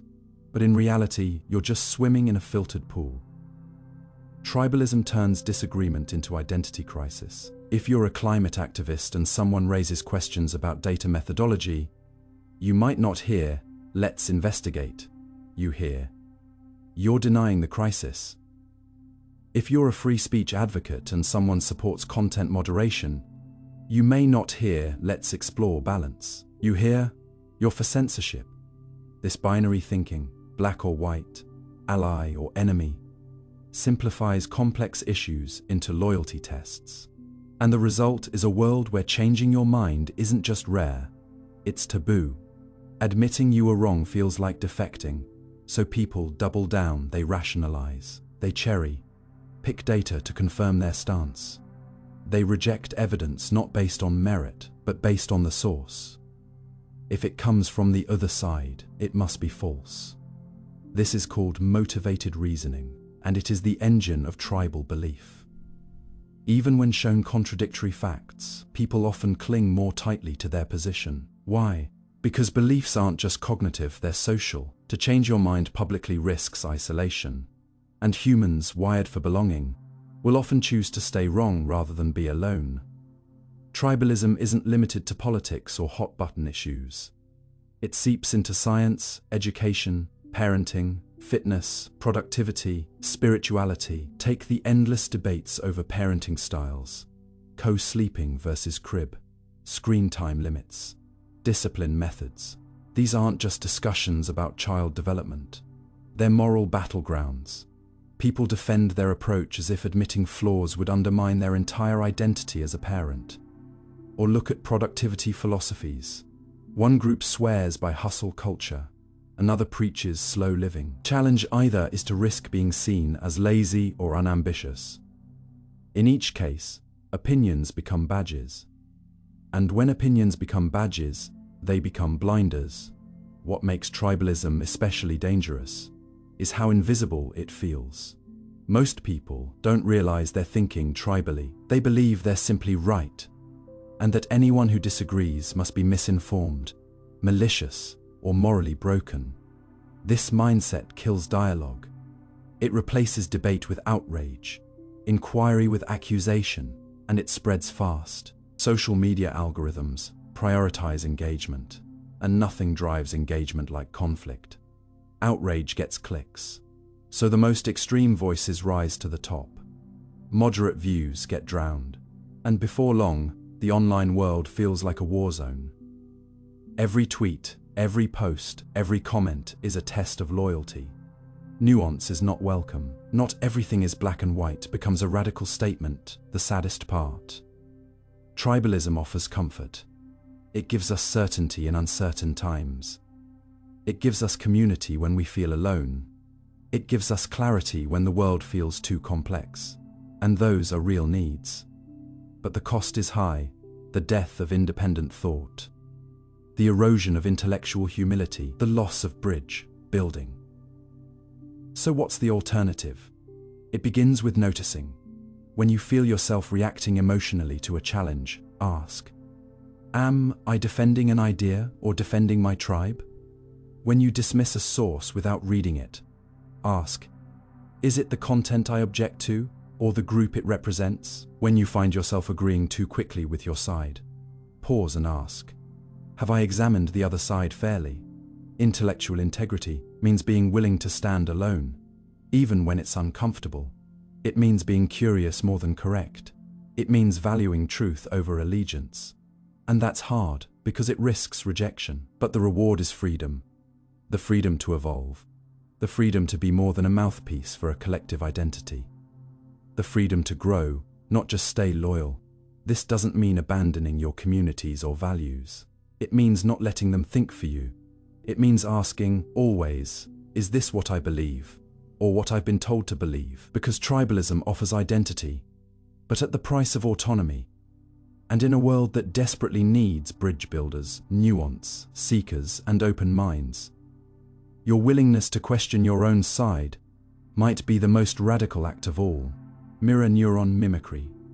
Have you ever watched someone yawn and felt your jaw instinctively loosen, as if pulled by invisible strings?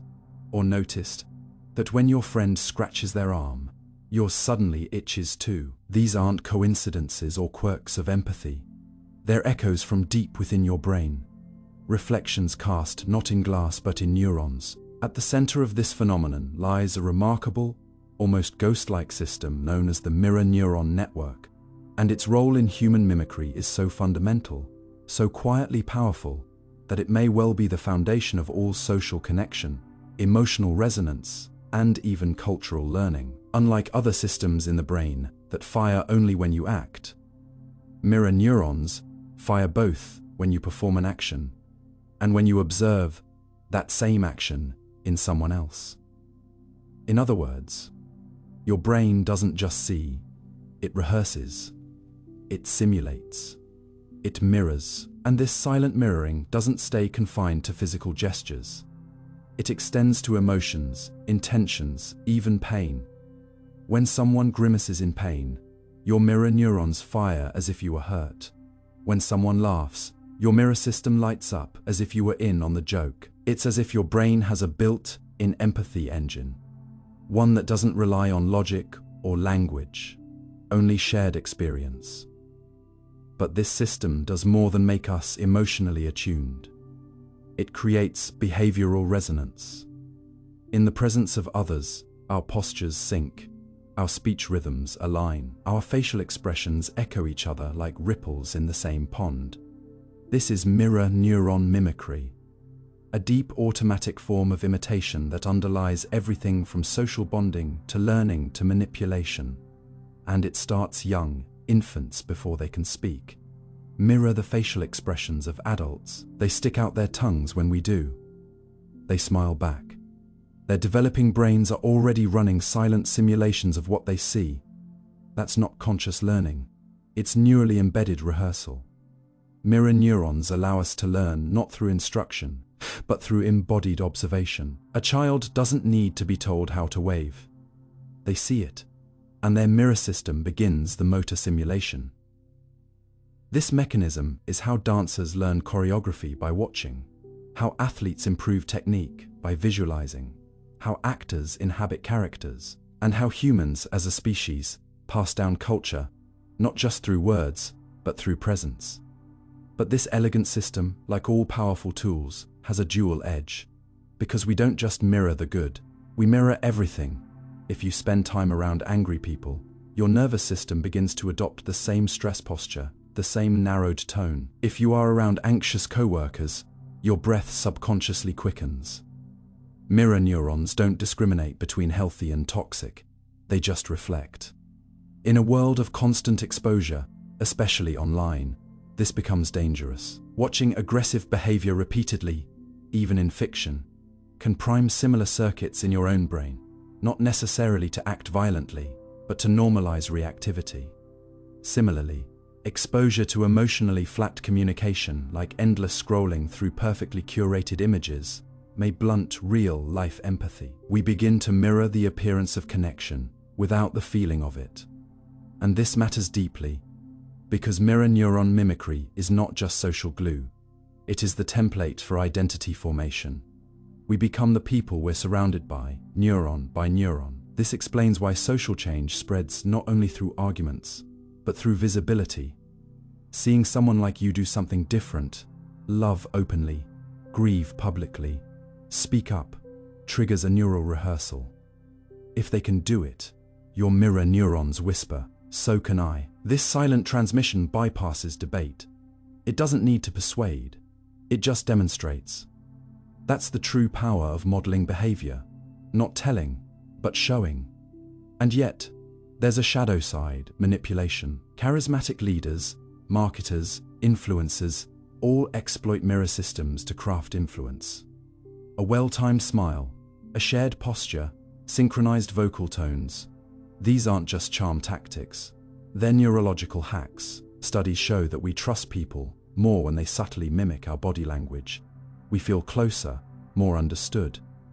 But when this mimicry is intentional and calculated, especially in sales, persuasion, or propaganda, it becomes emotional mimicry without emotional accountability. And if done skillfully, we don't even notice. Our brains fire as if this connection is real. That's what makes mimicry so potent. It feels authentic even when it's not. And it doesn't stop at one-on-one interactions. Mirror neurons help us form collective identities. In crowds, our movements sync. In rituals, our gestures harmonize. Even in silent protest or communal grief, we mirror one another. This is why people feel unified at concerts, in religious ceremonies, or during national celebrations. The shared movement creates shared meaning. Mirror neuron mimicry is what turns a group into a collective. It's why laughter spreads in groups faster than alone, why applause becomes contagious, and why some revolutions begin not with speeches, but with the simple act of watching someone else stand up. But here's the most fascinating part. Mirror neuron systems also help us read intention. When you watch someone reach for a cup, your brain doesn't just simulate the motor action, it predicts the goal, it reads why. This is called theory of mind, and mirror neurons may be the bridge between action and interpretation. It's not just that we see someone's behavior, we feel what it means. This allows us to anticipate, empathize, and navigate complex social landscapes. It's why we flinch when someone else is embarrassed, or why we feel emotional during a movie scene we've never lived. Our brains aren't spectators, they're participants, constantly rehearsing, syncing, reacting. But that participation has consequences. It means that who we surround ourselves with, who we observe, and even what media we consume, literally rewires our brains. Mirror neurons don't just mirror, they reshape. They're plastic, adaptable, constantly fine, tuning based on what we experience.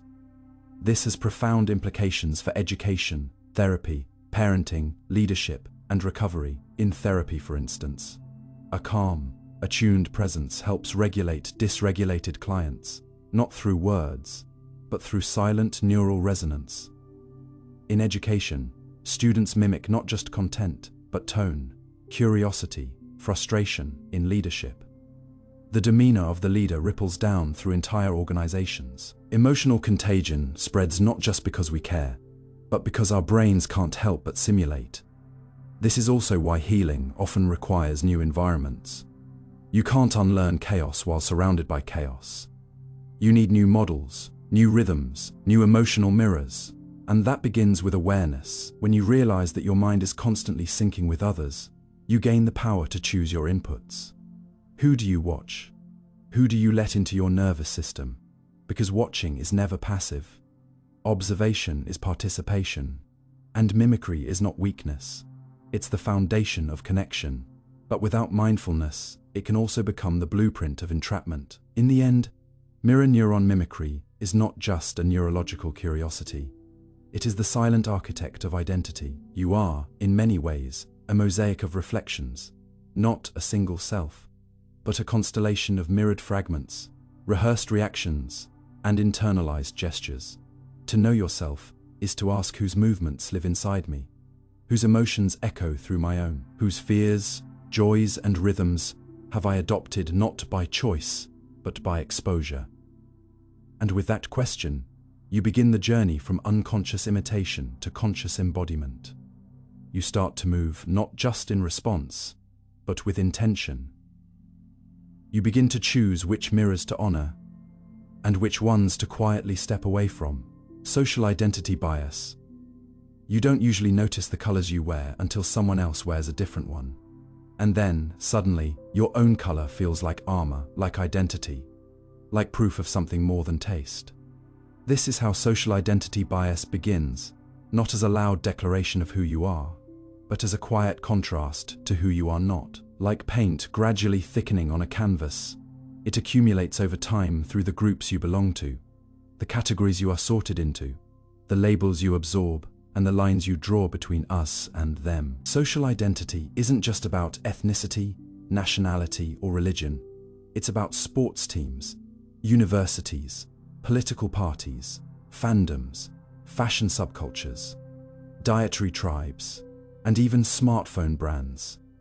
It is the mental shortcut that whispers, "These are my people." And once you internalize that line, your brain stops playing fair. It stops seeing people and starts seeing categories.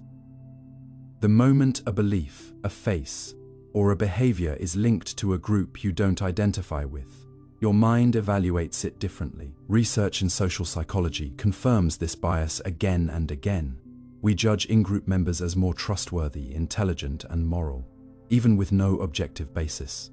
At the same time, we are more critical, suspicious, and dismissive of out-group individuals, regardless of their actual behavior. This isn't a conscious decision, it's a built-in cognitive reflex. The brain's need for order, affiliation, and certainty makes it susceptible to tribal shortcuts. And those shortcuts become the foundation of social identity theory, a framework developed by Henry Tajfel and John Turner to explain how belonging shapes perception. According to their work, we derive a large portion of ourself-concept not from who we are individually, but from the groups we identify with. And to maintain positive self-esteem, we exaggerate the virtues of our in-groups and the flaws of out-groups. This is why a sports fan can vilify an opposing team's fans without knowing a single one of them. Why people defend political candidates despite scandals. Why cultural wars intensify even over trivial differences. It's not about logic, it's about identity preservation. The more tightly you tie your self-worth to your group, the more aggressively you defend that group's superiority. Not always with arguments, but with bias. This bias shows up in countless ways. In hiring practices, our some phase within group, sounding names get more callbacks. In classrooms, teachers unconsciously favor students who resemble their cultural identity. In courtrooms, defendants from outgroups receive harsher sentences. Even in infants, researchers have found early signs of social preference toward familiar language speakers. We are born with a tendency to sort, and society teaches us who to elevate and who to mistrust. But perhaps the most insidious aspect of social identity bias is how easily it operates below awareness. You can genuinely believe you're open-minded, fair, and objective, while your cognitive machinery quietly reroutes empathy away from those who fall outside your circle. Neuroscientific studies using fMRI reveal that when we observe pain inflicted on in-group members, our empathy centers light up strongly. But when the same pain is observed in out-group members, the response is muted. It's not that we want to be biased, it's that we are wired to be, unless we actively challenge it, and most of us don't. Because identity bias often feels like moral clarity. It makes us feel righteous, loyal, justified. We don't call it prejudice, we call it principle. But under the surface, we are distorting reality to protect group cohesion. This is especially dangerous in polarized societies. When political parties become identity tribes, compromise becomes betrayal. When ideologies are wrapped in group membership, disagreement becomes heresy. This leads to belief polarization, where individuals not only become more extreme in their views, but more hostile toward dissent.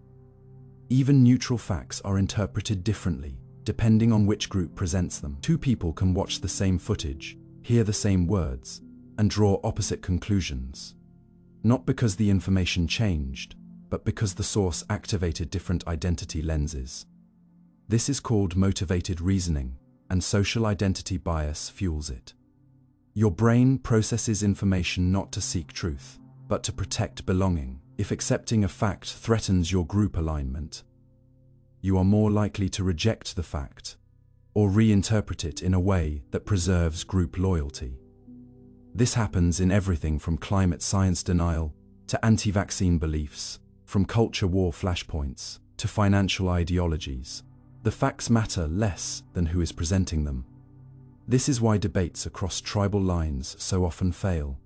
People aren't arguing from evidence, they're arguing from identification. To change someone's mind, you're not just asking them to revise a belief, you're asking them to risk social rejection. That's a heavy cost. And it's why even brilliant, compassionate individuals can hold on to destructive ideas, not out of malice, but out of fear of disloyalty. That fear isn't always irrational. In tight-knit communities, disagreeing with group consensus can mean alienation, from religious sects to activist circles, from family structures to online subcultures. Social identity acts as both safety net and leash. Step outside, and you may be cut off, not just from information, but from love, protection, and purpose. This is why whistleblowers often suffer severe consequences, why people stay silent in toxic work environments, why members of extremist groups rarely leave even when they begin to doubt. Identity isn't just about who we think we are, it's about who we think we belong to, and the brain defends that connection fiercely. But what if we could hold identity more lightly? What if belonging didn't require blindness? There are ways to disrupt social identity bias, but they require conscious effort. One is cross-categorization, recognizing that people belong to multiple groups at once. Your political opponent might share your love of the same music. Your rival fan might be the same profession. By widening our lens, we reduce the dominance of a single tribal category. Another strategy is self-complexity, building a more layered sense of self.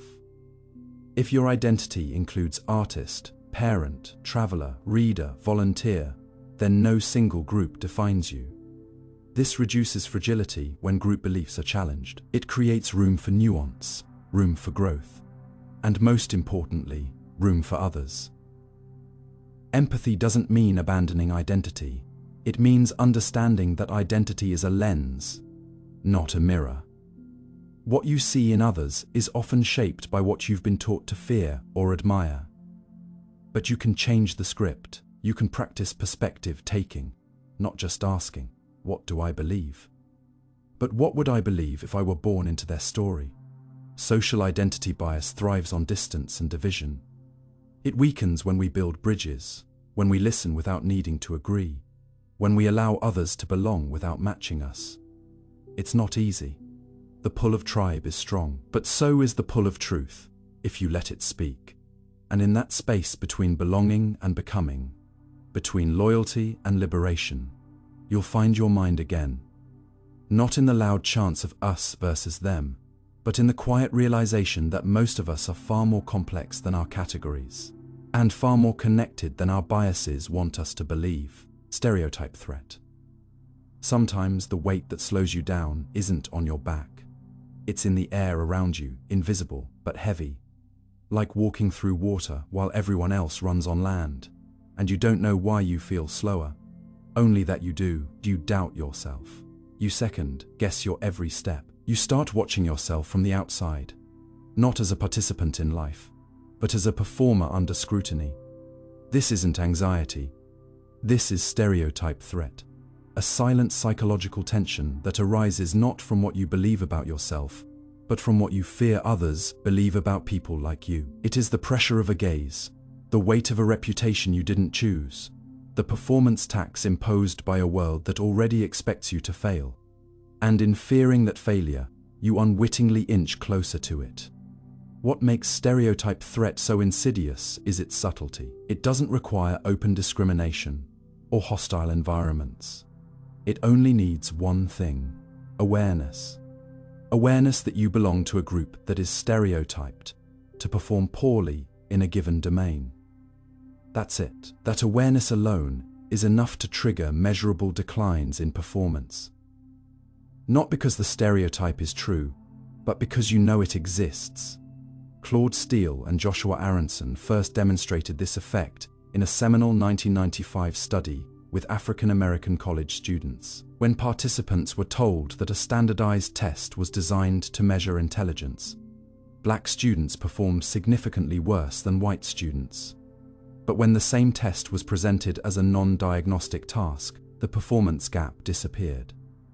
The difference wasn't ability, It was psychological context. When the stereotype was activated, it created a mental load, a hyper-awareness of being evaluated, a fear of confirming the negative belief that sapped cognitive resources and narrowed focus. This is the cruel paradox. The more you care about defying the stereotype, the more likely it is to affect you. It hijacks your mental bandwidth, like trying to write an essay while also tracking your every word to avoid looking dumb. The mind becomes split, one part doing the task, another part watching, and this self-monitoring doesn't help. It hinders. It undermines working memory, increases physiological stress, and amplifies minor mistakes into perceived proof of failure. But stereotype threat doesn't just affect race. It spans across gender, age, class, and countless identity dimensions.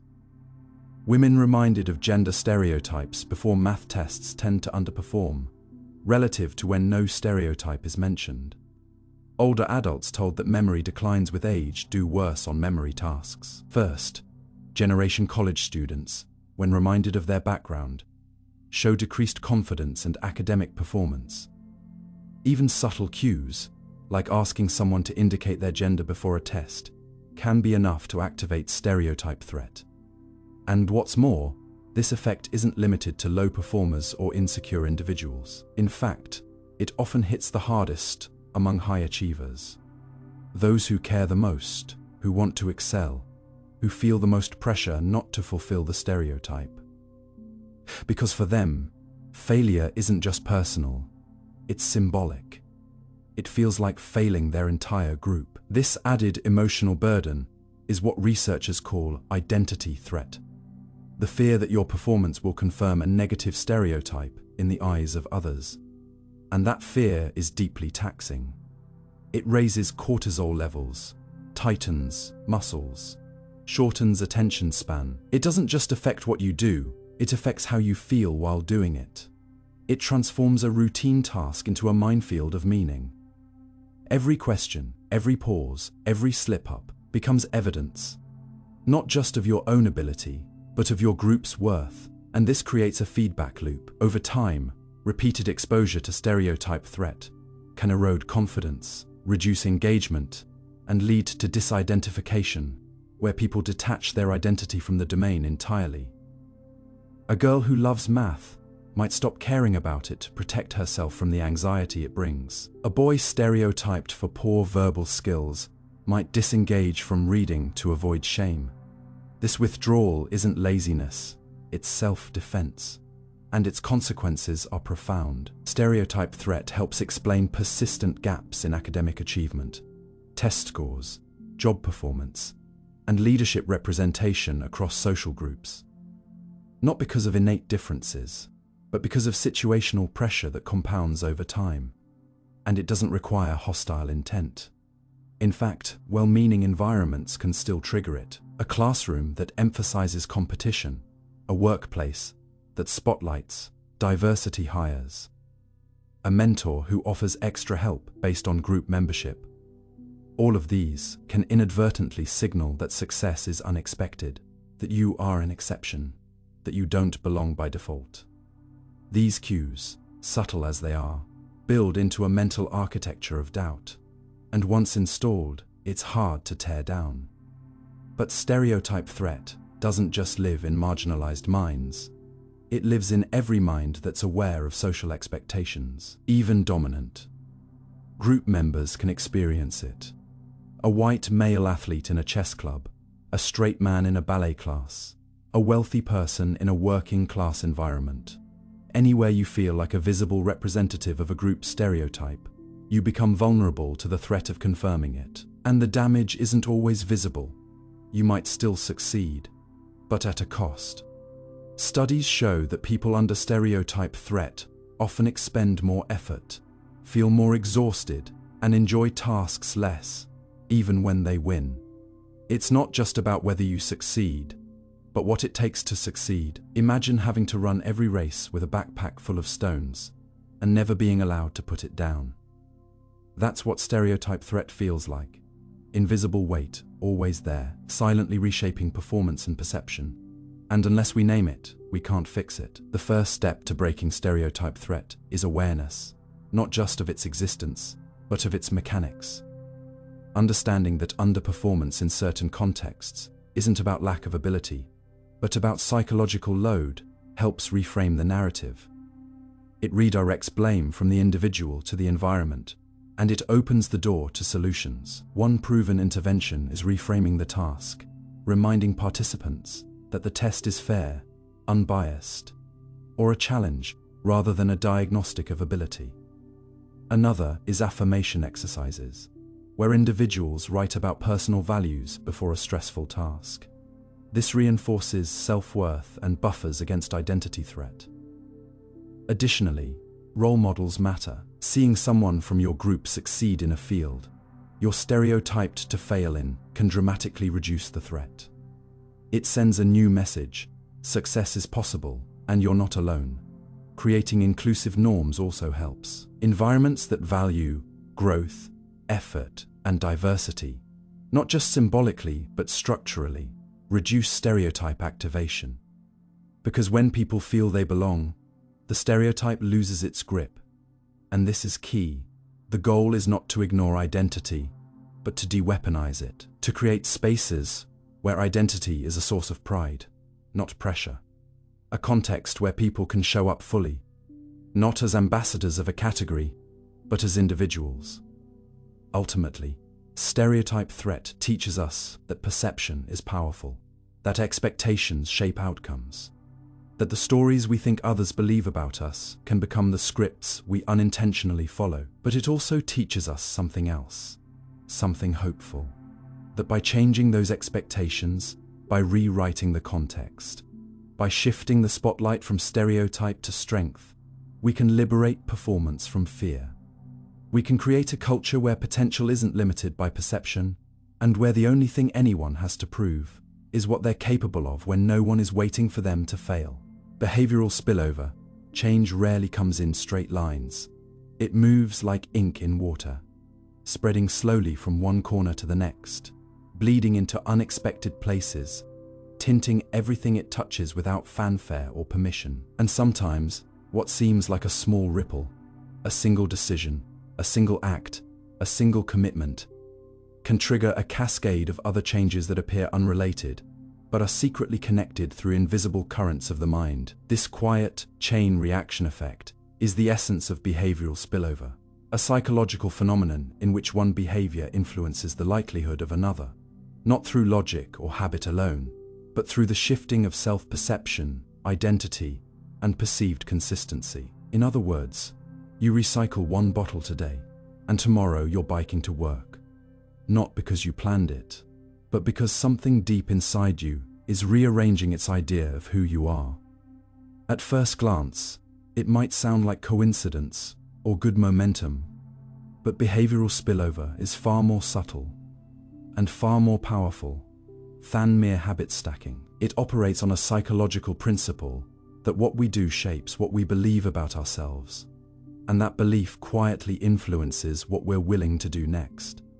This makes it one of the most underestimated tools in behavior change, public policy, and even personal growth. Unlike traditional habit theory, which focuses on triggers and rewards, spillover hinges on meaning, on how one action colors the context for others. When you make a sustainable choice, for instance, say, refusing a plastic straw, you may not just be preventing one piece of waste, you may be rewriting the story you tell yourself. I am someone who cares about the environment. And from there, other eco-friendly behaviors become more likely, not because they're easier, but because they now feel aligned. This is the power of identity reinforcement. Once a behavior becomes a reflection of self, it radiates outward. But spillover isn't always forward moving. There are two sides to this phenomenon. Positive spillover, where one pro-social or beneficial behavior increases the chance of others, and negative spillover, where an initial good deed becomes an unconscious justification for complacency or contradiction. For example, someone who donates to charity in the morning might feel less urgency to volunteer their time later that day. because the good person box has already been checked. This is known as moral licensing, a specific kind of negative spillover that shows how fragile our sense of internal balance can be. The brain is constantly trying to keep the ledger of self-consistency intact, but it sometimes does this in paradoxical ways, rewarding us for past virtue by allowing future shortcuts. The same pattern appears in health behavior. A person might go for a long run and then feel justified in eating junk food later, not because they're hungry, but because they feel they've earned it. And in sustainability, buying eco-friendly products can sometimes reduce support for environmental policies, because individuals feel their personal action absolves broader responsibility. These contradictions aren't hypocrisy in the usual sense. They're the result of compartmentalized consistency, where the mind sees behaviors as tokens in a moral economy, rather than threads in a unified entity. That's why behavioral spillover is not just a matter of action. It's a matter of how actions are framed. If your initial behavior is seen as a sacrifice or burden, it's less likely to inspire further change. But if it's seen as a choice rooted in values, it becomes a launchpad. This distinction is crucial in designing interventions. In public health, for instance, getting someone to wear a mask during a pandemic doesn't just protect others. It can also prime them to be more open to vaccination, if the initial action is framed as caring for the community rather than compliance. In education, asking students to help peers with homework can increase their own academic motivation, not because helping teaches content, but because it reinforces the identity of being a capable learner. That identity then leaks into other behaviors, influencing effort, persistence, and confidence. The corporate world has also caught on to this ripple effect. Businesses use behavioral spillover to nudge customers toward bundled habits. Signing up for autopay often leads to lower default rates, because the act of automating a bill payment subtly affirms responsibility, which then shapes spending behavior. Similarly, apps that gamify small financial victories, like rounding up change to savings, often report spillover into broader financial literacy. But again, the framing matters. If users feel manipulated, or if early behaviors are framed as just tricks, the spillover dries up. Trust is the soil in which behavioral spillover grows. And beneath that trust lies an even deeper layer: narrative coherence. Human beings are story-driven creatures. We act in ways that make our internal stories feel complete. If you see yourself as someone who's disorganized, even a day of perfect productivity may not be enough to shift the deeper belief. But if a single act of planning is reframed as evidence of a new chapter, a turning point, it can lead to more organizing, more focus, more follow-through. This is why coaches and therapists often focus on small wins early in transformation journeys. They're not just building habits, they're planting narrative seeds. And when those stories take root, the behavior spreads, like ivy finding the next wall. Yet, for all its power, behavioral spillover is notoriously unpredictable. The same initial behavior can lead to vastly different outcomes, depending on the individual's mindset, the surrounding context, and even their mood. That's why two people might both go vegetarian for a month. One becomes more committed to ethical living, while the other returns to meat with vengeance, rationalizing that they tried. The difference lies in integration. Did the behavior attach to identity? Was it reinforced socially? Did it feel authentic or performative? These nuances determine the direction and strength of the spillover. And in social movements, the stakes are even higher. A protest attended out of obligation may lead to disengagement, while one attended with emotional resonance may catalyze lifelong activism. A corporate climate pledge that feels hollow can demotivate employees, while one tied to clear values and visible follow-through can inspire cascades of innovation across departments.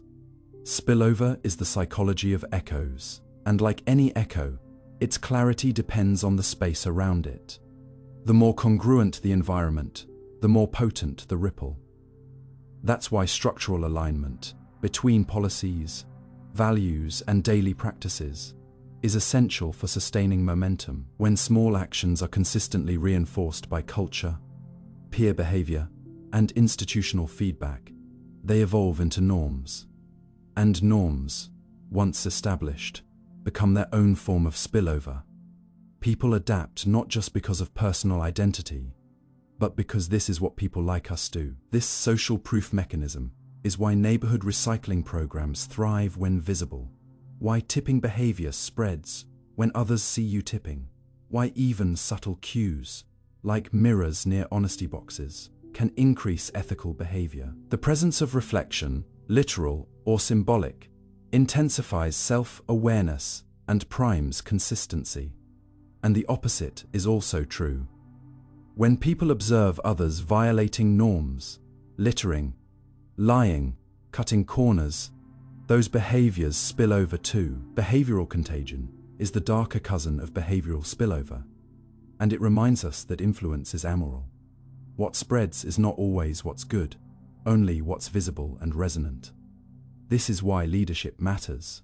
Leaders, whether teachers, managers, or public figures, act as behavioral broadcasters. Their choices don't just set examples, they activate narratives. A single ethical stand can ripple through an organization. A single hypocrisy can poison trust.